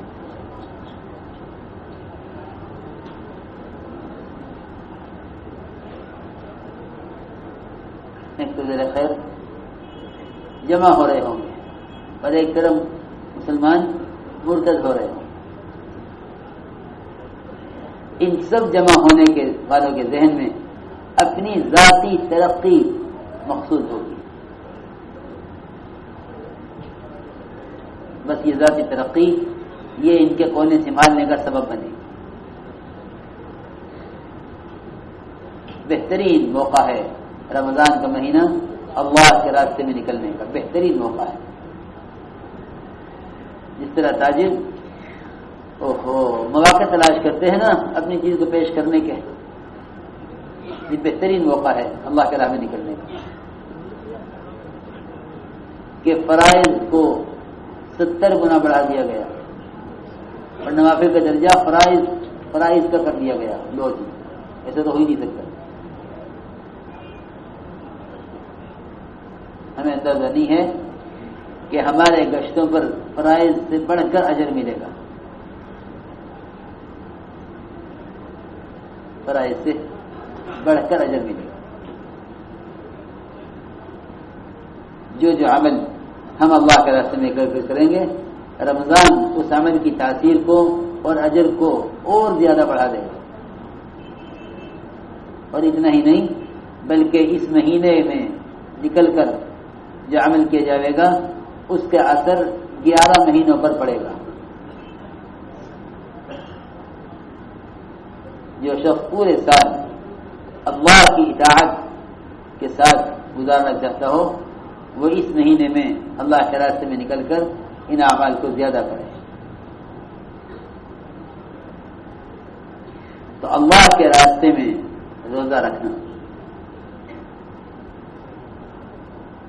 جناب رسول اللہ صلی اللہ علیہ وسلم اور آپ کے صحابہ کا اللہ کے راستے میں نکل کر روزہ رکھنا باوجود سخت گرمی کے. بھائی دوستو بزرگوں، دیکھو بھائی تبلیغ کے پروگراموں سے تو قلوب پلٹتے نہیں.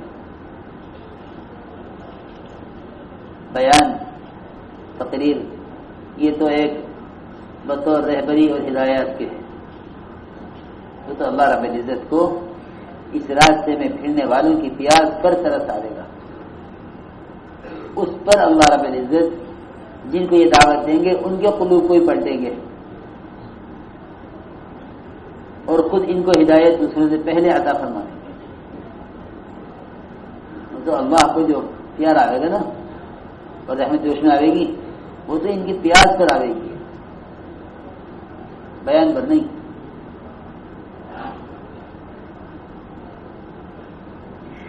جب بھی اس راستے میں کوئی ناگواری پیش آیا کرے فوراً اس ناگواری کو صحابہ کی تکالیف میں تلاش کیا کرو. بس یہی استقامت کا راز ہے کہ جو بات مجھے پیش آئی ہے یہ کون سے صحابی کو کہاں پیش آئی.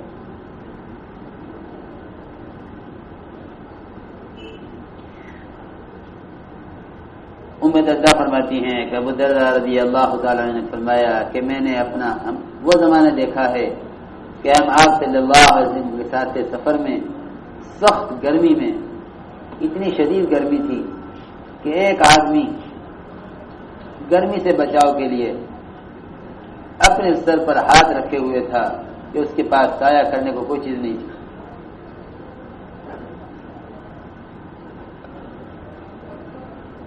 اور ہم میں سے کسی کا روزہ نہیں تھا سوائے حضور اکرم صلی اللہ علیہ وسلم اور عبداللہ بن رواحہ رضی اللہ تعالیٰ.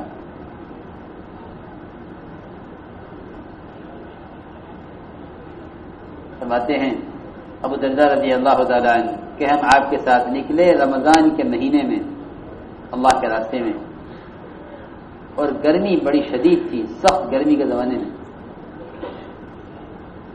بھائی میرے دوستوں بزرگوں عزیزوں، جتنے بھی صحابہ کرام کی نقل و حرکت کے فضائل ہیں ان سارے فضائل کو اس جوہد پر محمول کر کے چلو. اگر ہم نے صحابہ کی نقل و حرکت کے فضائل کو اس وقت اپنے سامنے رکھ کر ہم نہ چلے تو پھر ہماری محنت صحابہ کی محنت سے مختلف ہو جائے گی. ہمارے صاحب فرماتے تھے اگر ہماری محنت ان کی محنت سے مختلف ہو گئی تو نہ وہ ہدایت ہوگی نہ وہ مدد ہوگی، نہ وہ ہدایت ہوگی اور نہ وہ مدد ہوگی. پھر ساتھی یہ کہیں گے ہاں یہ جماعت تو جاوے مگر رمضان کے بعد جاوے تاکہ زیادہ کام ہو. اس کا مطلب یہ ہوا کہ ہم نے ان ساری برکتوں کو، نصرتوں کو، ان سب کو، ان کے اسباب کو چھوڑ دیا جو برکتیں نصرتیں صحابہ کے ساتھ ہوئی. ہر وقت ہمیں اپنے سامنے صحابہ کرام کی نقل و حرکت کے فضائل رکھنے چاہیے ہر وقت. اس سے ہماری نقل و حرکت کے اندر صحابہ کی نقل و حرکت کی مشابہت پیدا ہو جائے گی. حضرت فرماتے تھے جتنی ان کی مشابہت پیدا ہوگی اسی قدر اللہ کی طرف سے مددیں اور اللہ کی طرف ہدایت کے فیصلے ہوں گے. فرماتے ہیں ابو سعید خدری رضی اللہ عنہ کہ ہم نے آپ کے ساتھ غزوہ کیا رمضان کے مہینے میں. ہم میں روزے دار بھی تھے اور ہم میں وہ بھی تھے جنہوں نے روزہ نہیں رکھا. کوئی روزے دار کسی روزہ کھولنے والے کو ملامت نہیں کر رہا تھا کہ تم نے روزہ کیوں نہیں رکھا، یا کوئی روزہ کھولنے والا روزے دار کو ملامت نہیں کر رہا تھا کہ تم نے روزہ کیوں رکھا. صحابہ کا خیال یہ تھا کہ جس نے قوت اور ہمت اپنے اندر محسوس کی اس نے روزہ رکھا، اس نے بھی اچھا کیا، اور جس نے اپنے اندر ضعف محسوس کیا اس نے روزہ کھول دیا، اس نے بھی اچھا کیا۔ یہ ساری باتیں میرے دوستوں عزیز بزرگوں اس لیے بتائی جاتی ہیں کہ ہم کبھی بھی اب بات آتی نہیں کیا کہ بھائی سے روزہ لگانے ہیں، چلو رمضان سے پہلے لگا لو تاکہ پھر رمضان میں نکلنا نہ پڑے۔ اور میرا تو یہ چاہے کہ نہیں، رمضان سے پہلے کے سے روزہ الگ، رمضان کے سے روزہ الگ۔ حضور اکرم صلی اللہ علیہ وسلم عمل کے لیے ایسے مواقع تلاش کرتے تھے جس میں اللہ کے یہاں آپ کا عمل زیادہ اجر والا بن کر پیش کیا جاتا ہے۔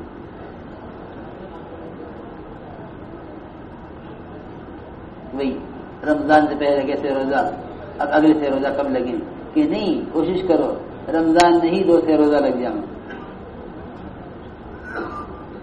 یہ مہینہ پھر کب آئے گا؟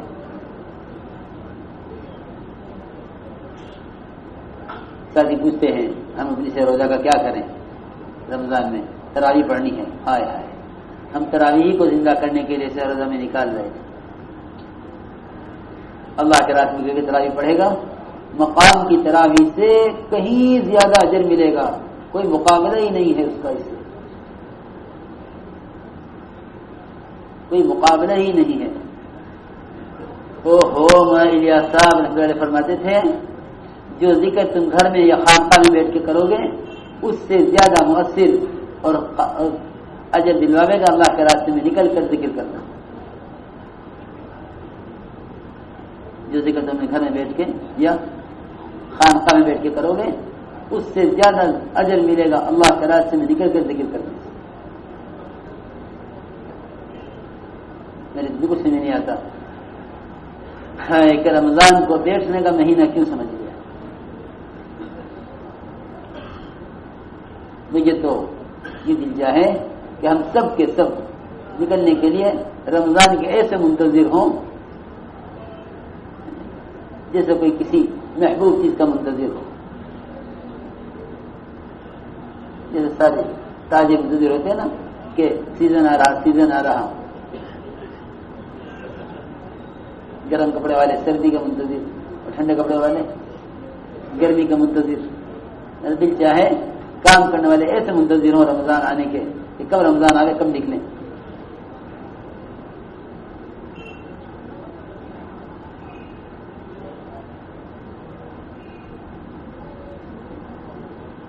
فرماتے ہیں عبداللہ بن عمر رضی اللہ عنہما کہ عبداللہ بن مخرمہ کے پاس آیا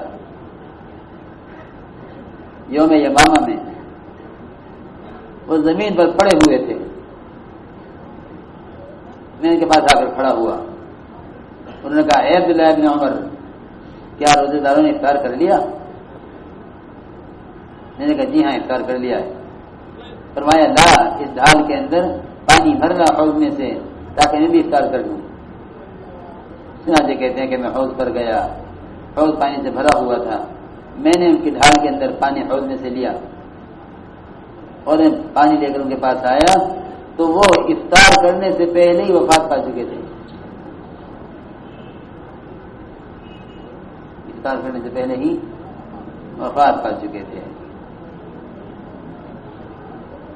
قیس بن ابی حازم روایت کرتے ہیں مدیق بن عوف احمدی سے کہ ہم بیٹھے ہوئے تھے عمر رضی اللہ تعالیٰ عنہ کے پاس، نعمان بن مقرن کا قاصد آیا۔ حضرت عمر نے پوچھا لوگوں کا حال کیا ہے؟ اس نے بتایا کہ مسلمانوں میں سے کون کون شہید کر دیے گئے، فلاں بھی شہید کیے گئے، فلاں بھی شہید کیے گئے، اور بعض ایسے ہیں جن کو ہم نہیں جانتے۔ فرمایا عمر رضی اللہ تعالیٰ عنہ نے اگر تم نہیں جانتے تو کیا بات ہے، اللہ تم کو جانتے ہیں جو اللہ کے راہ میں شہید کیے گئے۔ ان لوگوں نے کہا کہ ایک آدمی ہے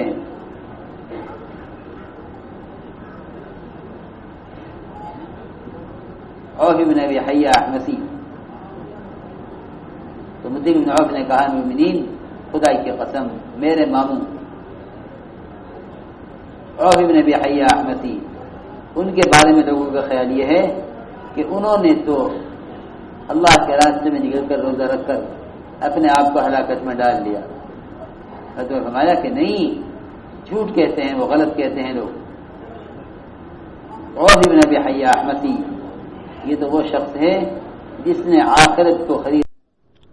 وأخرجنا عن سعيد وسعيد بن منصور والبيهقي عن الشعبي قال كان بين عمر وبين أبي بن كعب رضي الله عنهما خصومة فقال عمر اجعل بيني وبينك رجلا فجعلا بينهما زيد بن ثابت رضي الله عنه فأتياه فقال عمر أتيناك لتحكم بيننا ففي بيته يؤتى الحكم فلما دخل عليه واستعله زيد عن صدر فراشه فقال ها هنا يا أمير المؤمنين فقال له عمر هذا أول جور جرد في حكمك ولكن أجلس مع خصمي فجلس بين يديه فادعى أبي وأنكر عمر فقال زيد لأبي أعفو أمير المؤمنين من اليمين وما كنت لأسألها لأحد غيره فحلف عمر ثم أقسم لا يدرك زيد القضاء حتى يكون عمر ورجل من عرض المسلمين عنده سواء.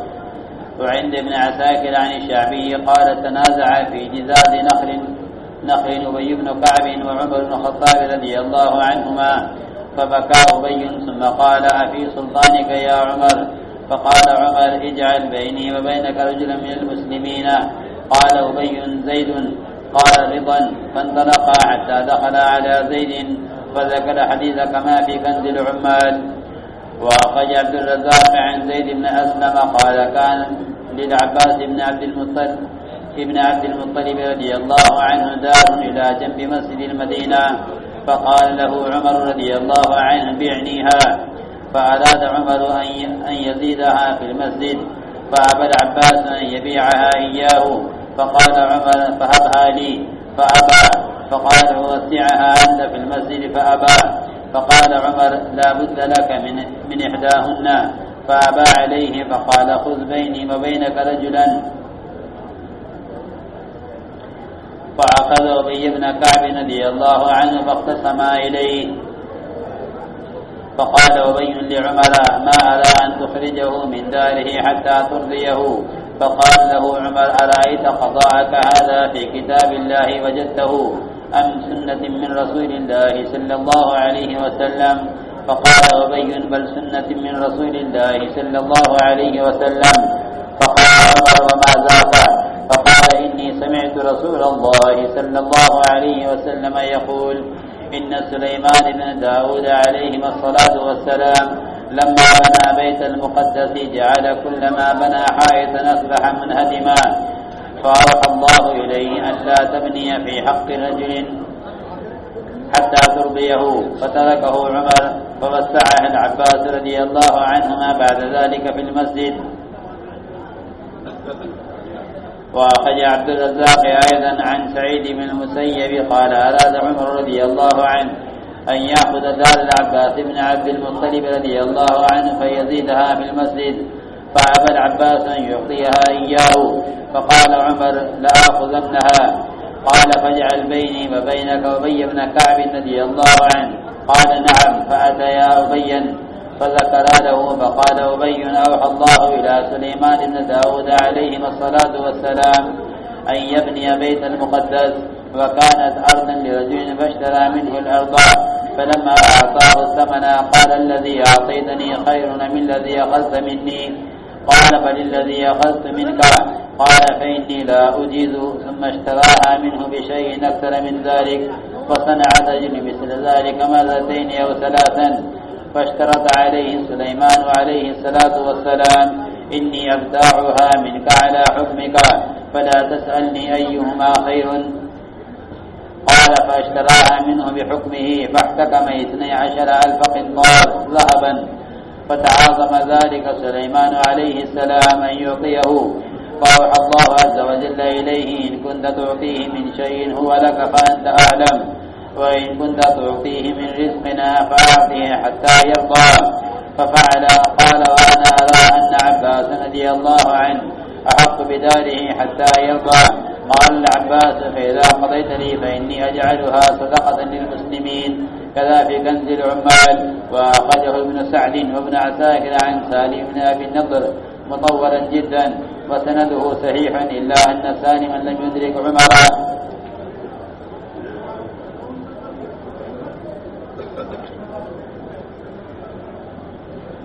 میرے محترم دوستوں بزرگوں عزیزوں، اسلام نہیں سمجھ میں آ سکتا جب تک مسلمان اگر حق غیر مسلم کا ہو، اگر حق غیر مسلم کا ہے تو سارے مسلمان اس غیر مسلم کے حق کو ادا کرنے کے لیے متفق ہو جائیں. اس وقت تک اسلام سمجھ میں نہیں آئے گا غیروں کو. اگر مسلمان غیر مسلم کے حق کو مار رہا ہے یہ سمجھ کر کہ یہ غیر مسلم ہے تو غیر مسلم اسلام کو کبھی نہ سمجھے گا. اللہ نے اسلام کو عدل اور انصاف اور حق دلوانے والا دین قرار دینے کے لیے صحابہ کرام کے درمیان اور غیروں کے درمیان ایسے جھگڑے پیدا کیے جس سے حق کا فیصلہ ہوا اور غیر اس سے اسلام کو سمجھے. امیر المومنین کے خلاف حضرت علی رضی اللہ عنہ اور خود عمر رضی اللہ تعالی عنہ، ان دونوں کے خلاف فیصلہ ہوا. ان کے مقابلے میں ایک غیر مسلم کے حق میں ایک یہودی کا جھگڑا تھا علی رضی اللہ تعالی عنہ سے، ایک اور غیر مسلم کا جھگڑا تھا عمر رضی اللہ تعالی عنہ سے.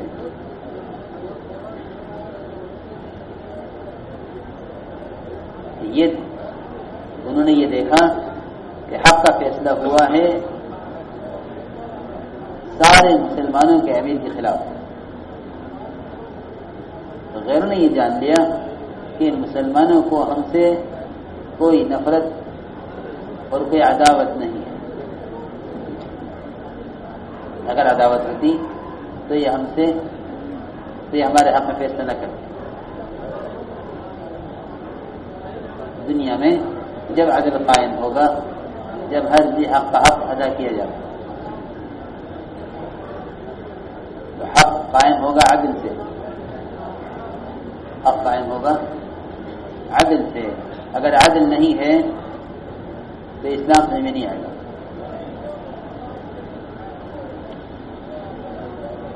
دوسری بات میرے دوست بزرگوں یہ ہے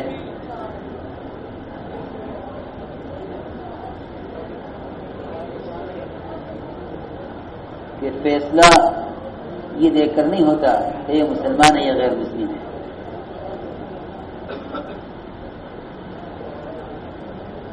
اور فیصلہ یہ دیکھ کر نہیں ہوتا کہ ہم بڑے ہیں ہمارا یہ فیصلہ ہے کہ نہیں. ہر ذی حق کے حق کو پہچان کر فیصلہ کرو.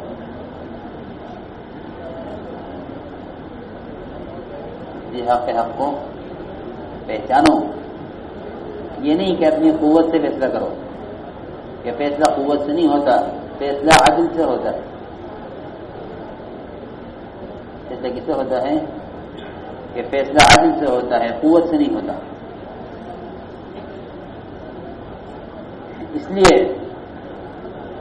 کبھی بھی حاکم یا ذمہ دار یا امیر کسی کو اس کے حق میں مجبور نہ کرے. ہر ایک کو اپنے حق کا پورا اختیار ہے. ہر ایک کو اپنے حق کا پورا اختیار ہے. حضور اکرم صلی اللہ علیہ وسلم جب کسی شخص کے بارے میں کوئی ذاتی اس کا شخصی مسئلہ آتا تو آپ حکم نہیں فرماتے تھے بلکہ رائے دیتے تھے، کیونکہ حق اس کا ہے. اگر وہ حق معاف نہیں کرنا چاہتا تو نبی بھی اس کا حق معاف نہیں کرا سکتے. جی ہاں، تو اس کا اپنے حق کا پورا اختیار ہے. میں اس لیے بات عرض کر رہا کہ بعض مرتبہ ذمہ دار اپنی قوت فیصلہ سے دوسرے کا حق مار لیتے ہیں. نہیں ہم جہاں امیر ہیں ہمارا حکم ہے. دیکھو یاد رکھو حکم جو چلتا ہے عدل پر چلتا ہے, ظلم پر نہیں چلتا. حکم کس پر چلتا ہے؟ عدل پر چلے گا, ظلم پر حکم نہیں چلے گا.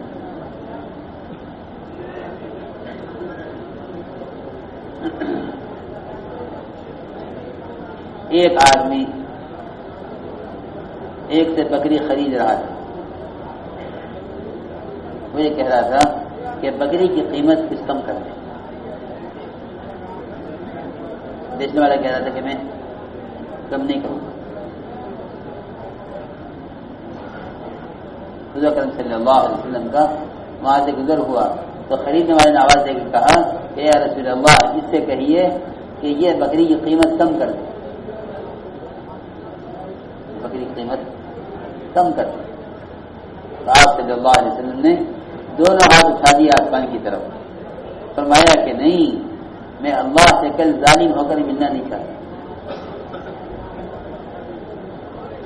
کہ اگر میں نے کہا اس سے کم کرنے کے لیے اور اس نے میرے کہنے سے اپنی بکری کی قیمت کم کر دی تو میں نے اس پر ظلم کیا. میں اگر اللہ سے ظالم ہو کر ملنا نہیں چاہتا کہ تو اپنی چیز کے خود مالک ہو, اپنی چیز کے خود مالک ہو. بہت واقعات ہیں. ایک صحابیہ تھی حضرت بریرہ رضی اللہ عنہ, ان کے شوہر مغیث بڑے بدشکل. حضرت بریرہ کو ان سے نفرت, حضرت مغیث کو بیوی سے محبت. چنانچہ حضرت بریرہ نے ان کو گھر سے نکالا ہوا ہے. وہ بیچارے پھرتے تھے ادھر ادھر اور چاہتے تھے یہ کہ بریرہ ان کو قبول کر لیں, لیکن وہ تیار نہیں تھے. حضور اکرم صلی اللہ علیہ وسلم نے حضرت مغیث کی حالت دیکھ کر کہا اے بریرہ تم مغیث کو قبول کر لو. تو بریرہ نے کہا کہ یا رسول اللہ یہ فرمائیے یہ آپ کا حکم ہے یا آپ کی رائے ہے؟ یہ مسئلہ یہاں انفرادی ہے اور شخصی ہے. فرمایا کہ نہیں ہماری رائے ہے, حکم نہیں ہے. اگر آپ کا حکم ہے تو سنا کو میں کہ نہیں ہمارا حکم نہیں ہے ہماری رائے ہے. تو بریرہ نے کہا پھر مجھے اس کی کوئی ضرورت نہیں ہے.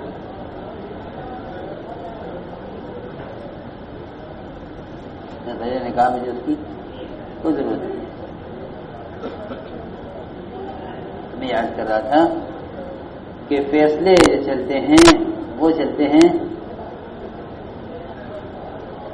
عدل کے ساتھ, اور ہر ایک اپنی چیز کا پورا اختیار ہے. دیکھو عمر رضی اللہ تعالیٰ عنہ کا عدل کرنا, تو آپس میں صحابہ میں بھی اختلاف ہوتا تھا کسی چیز پر.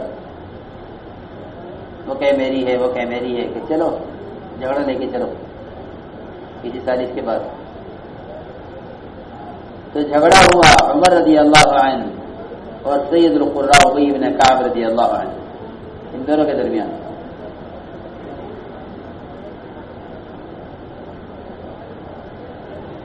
جھگڑا ہوا تو حضرت عمر نے فرمایا کہ میرے اپنے درمیان کسی کو ثالث بنا دو. ان دونوں نے کہا کہ زید بن ثابت وہ فیصلہ کریں. چنانچہ دونوں پہنچے ان کے پاس اور جا کر کہا کہ زید بن ثابت ہم تمہارے پاس آئے ہیں اپنا جھگڑا لے کر, اور جھگڑا لے کر فیصلہ کرنے والے کے گھر آیا جاتا ہے, اس لیے ہم آپ کے پاس آئے ہیں. جب یہ دونوں یہ نہیں کہ بھائی میں امیر المؤمنین ہوں میرا جھگڑا ہے فلاں سے, وہ جج صاحب کو اپنے گھر بلاتے, جس کو ساری بنایا ہے اس کو اپنے یہاں بلاتے, کہ نہیں بلکہ اپنے مد مقابل کے برابر ہو کر عمارت کے درجے سے نیچے اتر کر خود پہنچے وہاں زید بن ثابت کے گھر. جب وہاں پہنچے تو زید بن ثابت اپنی جگہ سے کھڑے ہو گئے اور اپنے بستر پر صدر مقام پر حضرت عمر کو بٹھانا چاہا کہ امیر المؤمنین یہاں تشریف رکھیے. حضرت عمر فرمایا کہ اے زید، یہ تم نے اپنے فیصلے میں پہلا ظلم کیا ہے کہ تم بجائے مجھے میرے مد مقابل کے ساتھ بٹھانے کے مجھے صدر مقام پر بٹھا رہے ہو. یہ کیا سوچے گا؟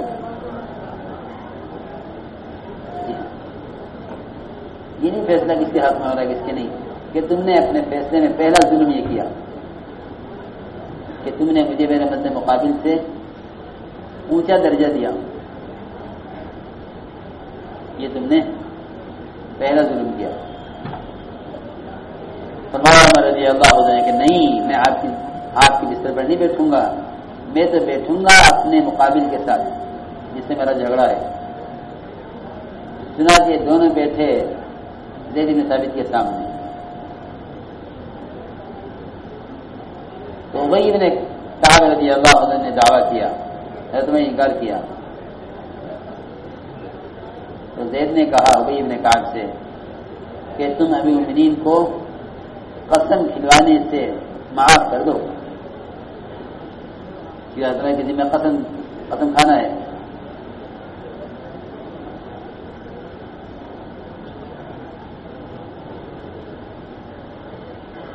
لیکن فرمایا عمر رضی اللہ تعالی، اور یہ کہا زید بن ثابت نے ابی ابن کعب سے کہ تم آج صرف گنجائش نکال دو اس کی کہ تم امیر المؤمنین کو قسم کھانے سے معاف کر دو، اور میں اس گنجائش کی درخواست حضرت عمر کے علاوہ کسی کے لیے کبھی نہیں کروں گا.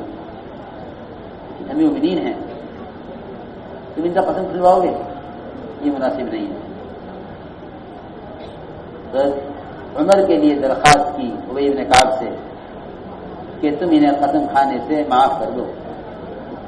حضرت عمر نے فوراً یہ قسم کھا کر یہ کہا کہ نہیں، ہرگز نہیں، ایسا نہیں ہو سکتا، بلکہ عمر ایک عام آدمی کی طرح قسم کھا لے گا.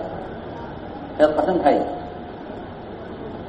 اور یہ فرمایا کہ زید بن ثابت صحیح فیصلہ کر نہیں سکتے یہاں تک کہ عمر اور ایک عام مسلمان ان کے نزدیک برابر نہ ہو جانا. جب تک ان کے نزدیک عمر کی حیثیت ایک عام آدمی کی سے نہیں ہوگی، اس وقت تک یہ فیصلہ حق کا نہیں کر سکتے.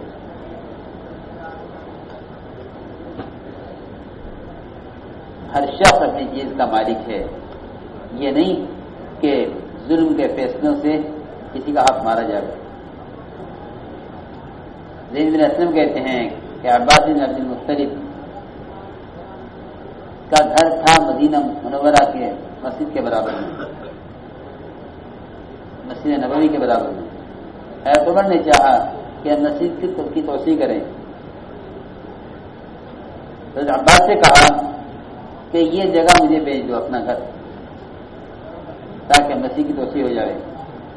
حضرت عباس نے کہا کہ نہیں، میں نہیں بیچوں گا. حضرت عمر نے فرمایا کہ اچھا بیچتے نہیں ہو تو مجھے ہدیہ کر دو، مجھے ہدیہ کر دو. کہ نہیں، میں آپ کو ہدیہ بھی نہیں کروں گا. حضرت عباس نے کہا. حضرت عمر نے کہا کہ اچھا نہ تم بیچتے ہو نہ ہدیہ کرتے ہو، تو ایسا کرو کہ تم اپنی طرف سے مسجد کی توسیع میں یہ مکان دے دو. عباس نے کہا کہ نہ میں ہدیہ کروں گا، نہ میں بیچوں گا، اور نہ میں مسیح کی توسیع کے لیے اپنا مکان صدقہ کروں گا، مجھے دینے نہیں. حضرت عمر نے فرمایا کہ ان تینوں باتوں میں سے ایک بات تو آپ کو یقین ماننی پڑے گی. حضرت عباس نے کہا میں ایک بھی نہیں مانوں گا، میں ایک بات بھی نہیں مانوں گا. حضرت عمر نے فرمایا کہ اچھا تو ایسا کرو کہ میرے اپنے درمیان کسی کو ثالث بنا لو جو فیصلہ کرے. تو انہوں نے ابن کعب رضی اللہ تعالیٰ عنہ کو فیصل بنایا. جھگڑا لیکن وہ پھنس گئے. حضرت ابن کعب نے فرمایا عمر سے کہ مجھے تو نظر نہیں آتی گنجائش کہیں سے بھی کہ تم عباس کو راضی کیے بغیر ان کا گھر لے سکو مسجد کے لیے. حضرت عمر نے فرمایا اے ابی بن کعب، تم یہ فیصلہ اللہ کی کتاب سے کر رہے ہو یا نبی کی سنت سے کر رہے ہو، حدیث سے؟ کہاں سے نے فیصلہ کیا؟ ابی بن کعب نے فرمایا کہ میں یہ فیصلہ کر رہا ہوں رسول اللہ صلی اللہ علیہ وسلم کی حدیث اور سنت سے۔ حضرت فرمایا کیا حدیث ہے؟ ابی بن کعب نے فرمایا کہ میں نے سنا ہے جناب رسول اللہ صلی اللہ علیہ وسلم فرماتے ہوئے کہ سلیمان بن داؤد علیہ السلام نے جب بیت المقدس کی تعمیر شروع کی تو جب بھی دیوار اٹھاتے تھے صبح کو دیوار گری ہوئی ملتی تھی، رات کو دیوار کھڑی کریں اور صبح کو دیوار گری ہوئی، تو اللہ نے وحی کی صبح علیہ السلام پر اور یہ فرمایا اللہ نے کہ تم کسی شخص کی زمین پر مسجد کی دیوار تعمیر نہیں کر سکتے جب تک تم اس کو پوری طرح راضی نہ کر لو، جب تک تم اس کو پوری طرح راضی نہ کر لو۔ ایک روایت میں ہے کہ اللہ نے وحی کی صلی علیہ السلام پر کہ تم بیت المقدس کی دیوار تعمیر نہیں کر سکتے جب تک تم اس آدمی زمین خرید نہ لو۔ جب سلیمان علیہ السلام نے اس کو قیمت دی تو زمین کے مالک نے یہ کہا کہ آپ اس زمین پر بیت المقدس تعمیر کر رہے ہیں اللہ کے حکم سے، یہ زمین بہتر ہے، یہ جو مال آپ مجھ سے لے رہے ہیں یہ بہتر ہے؟ سلیمان نے فرمایا کہ نہیں، مال بہتر نہیں ہے، زمین بہتر ہے۔ زمین کے مالک نے کہا کہ پھر تو میں اس کے لیے تیار نہیں ہوں۔ حضرت سلیمان علیہ السلام نے قیمت اور بڑھا دی، اس سے زیادہ قیمت پہ تیار ہو گئے۔ جب بھی کوئی قیمت طے کریں وہ یہ پوچھیں کہ یہ بتاؤ زمین بہتر ہے یا قیمت بہتر ہے؟ سلیمان فرماتے کہ نہیں، زمین بہتر ہے۔ پھر اور قیمت بڑھا دیتے، 3 مرتبہ اس نے ایسا ہی کیا، قیمت بڑھتی رہی اور وہ یہ بات کہتا رہا۔ سلیمان علیہ السلام نے شرط لگائی کہ میں اس زمین کو تم سے اس شرط پر خریدوں گا کہ تم ایک قیمت طے ہونے کے بعد مجھ سے یہ نہیں پوچھو گے کہ زمین بہتر ہے یا قیمت بہتر ہے۔ اس نے کہا کہ اچھا اب کیا آپ قیمت لگا دیجئے، اب کہ میں شرط نہیں لگاؤں گا۔ چنانچہ اس نے قیمت لگائی 12,000 قنطار سونا۔ 12,000 قنطار، ایک قنطار کسے کہتے ہیں؟ ایک قنطار کہتے ہیں اتنا سونا جو بیل کی کھال میں سما نہ سکے، بیل کی کھال میں سما نہ سکے اتنا سونا، یعنی 12,000 گائے کے برابر سونا۔ سلیمان علیہ السلام نے اس قیمت کو بہت زیادہ سمجھا۔ اللہ نے وحی کی سلیمان علیہ السلام پر کہ اے سلیمان اگر تم یہ قیمت اپنے پاس سے دے رہے ہو تو تم جانو، اور اگر یہ تم قیمت ہمارے رزق میں سے دے رہے ہو تو اس کو یہ قیمت دو یہاں تک کہ وہ راضی ہو جائے۔ سلیمان نے ایسا ہی کیا۔ حضرت عباس نے یہ سن کر یہ کہا، ابی بن کعب نے یہ کہا کہ عباس زیادہ حقدار ہے اپنے گھر کے، یہاں تک کہ وہ راضی ہو جائیں۔ عباس نے کہا کہ اگر آپ کا فیصلہ یہ ہے میرے بارے میں تو پھر میں اپنے اس گھر کا صدقہ کرتا ہوں مسلمانوں کے لیے۔ چنانچہ مسیح کی توسیع میں انہوں نے اپنا گھر دے دیا۔ اللهم صل على سيدنا مولانا محمد وعلى آل سيدنا مولانا محمد كما صليت على إبراهيم وعلى آل إبراهيم إنك حميد مجيد. ربنا ظلمنا أنفسنا وإن لم تغفر لنا وترحمنا لنكونن من الخاسرين. اللهم إنا نستغفرك ونتوب إليك. اللهم إنا نستغفرك ونتوب إليك. اللهم إنا نستغفرك ونتوب إليك. ربنا آتنا في الدنيا حسنة وفي الآخرة حسنة وقنا عذاب النار. سبحان ربك رب العزة عما يصفون وسلام على المرسلين. کبھی اعلان سننے پھر اٹھیں، ذرا بیٹھ کے سنیں، بھائی بیٹھ جائیں. وہ ایک ہی اپنے ایمان کی اور اپنے سامان کی حفاظت فرمائیں. ایمان بنے گا دعوت سے، جتنا ایمان کی دعوت دیں گے اتنا ایمان بنے گا. حسن خاتمہ کے لیے سنتوں کی پابندی کے ساتھ یہ دعائیں مانگی جائیں، اللہ پاک ہمارا خاتمہ بھی خیر فرمائے. سامان کی حفاظت میں جو بھی آپ کا سامان ہو خود ہی اس کی نگرانی فرمائے.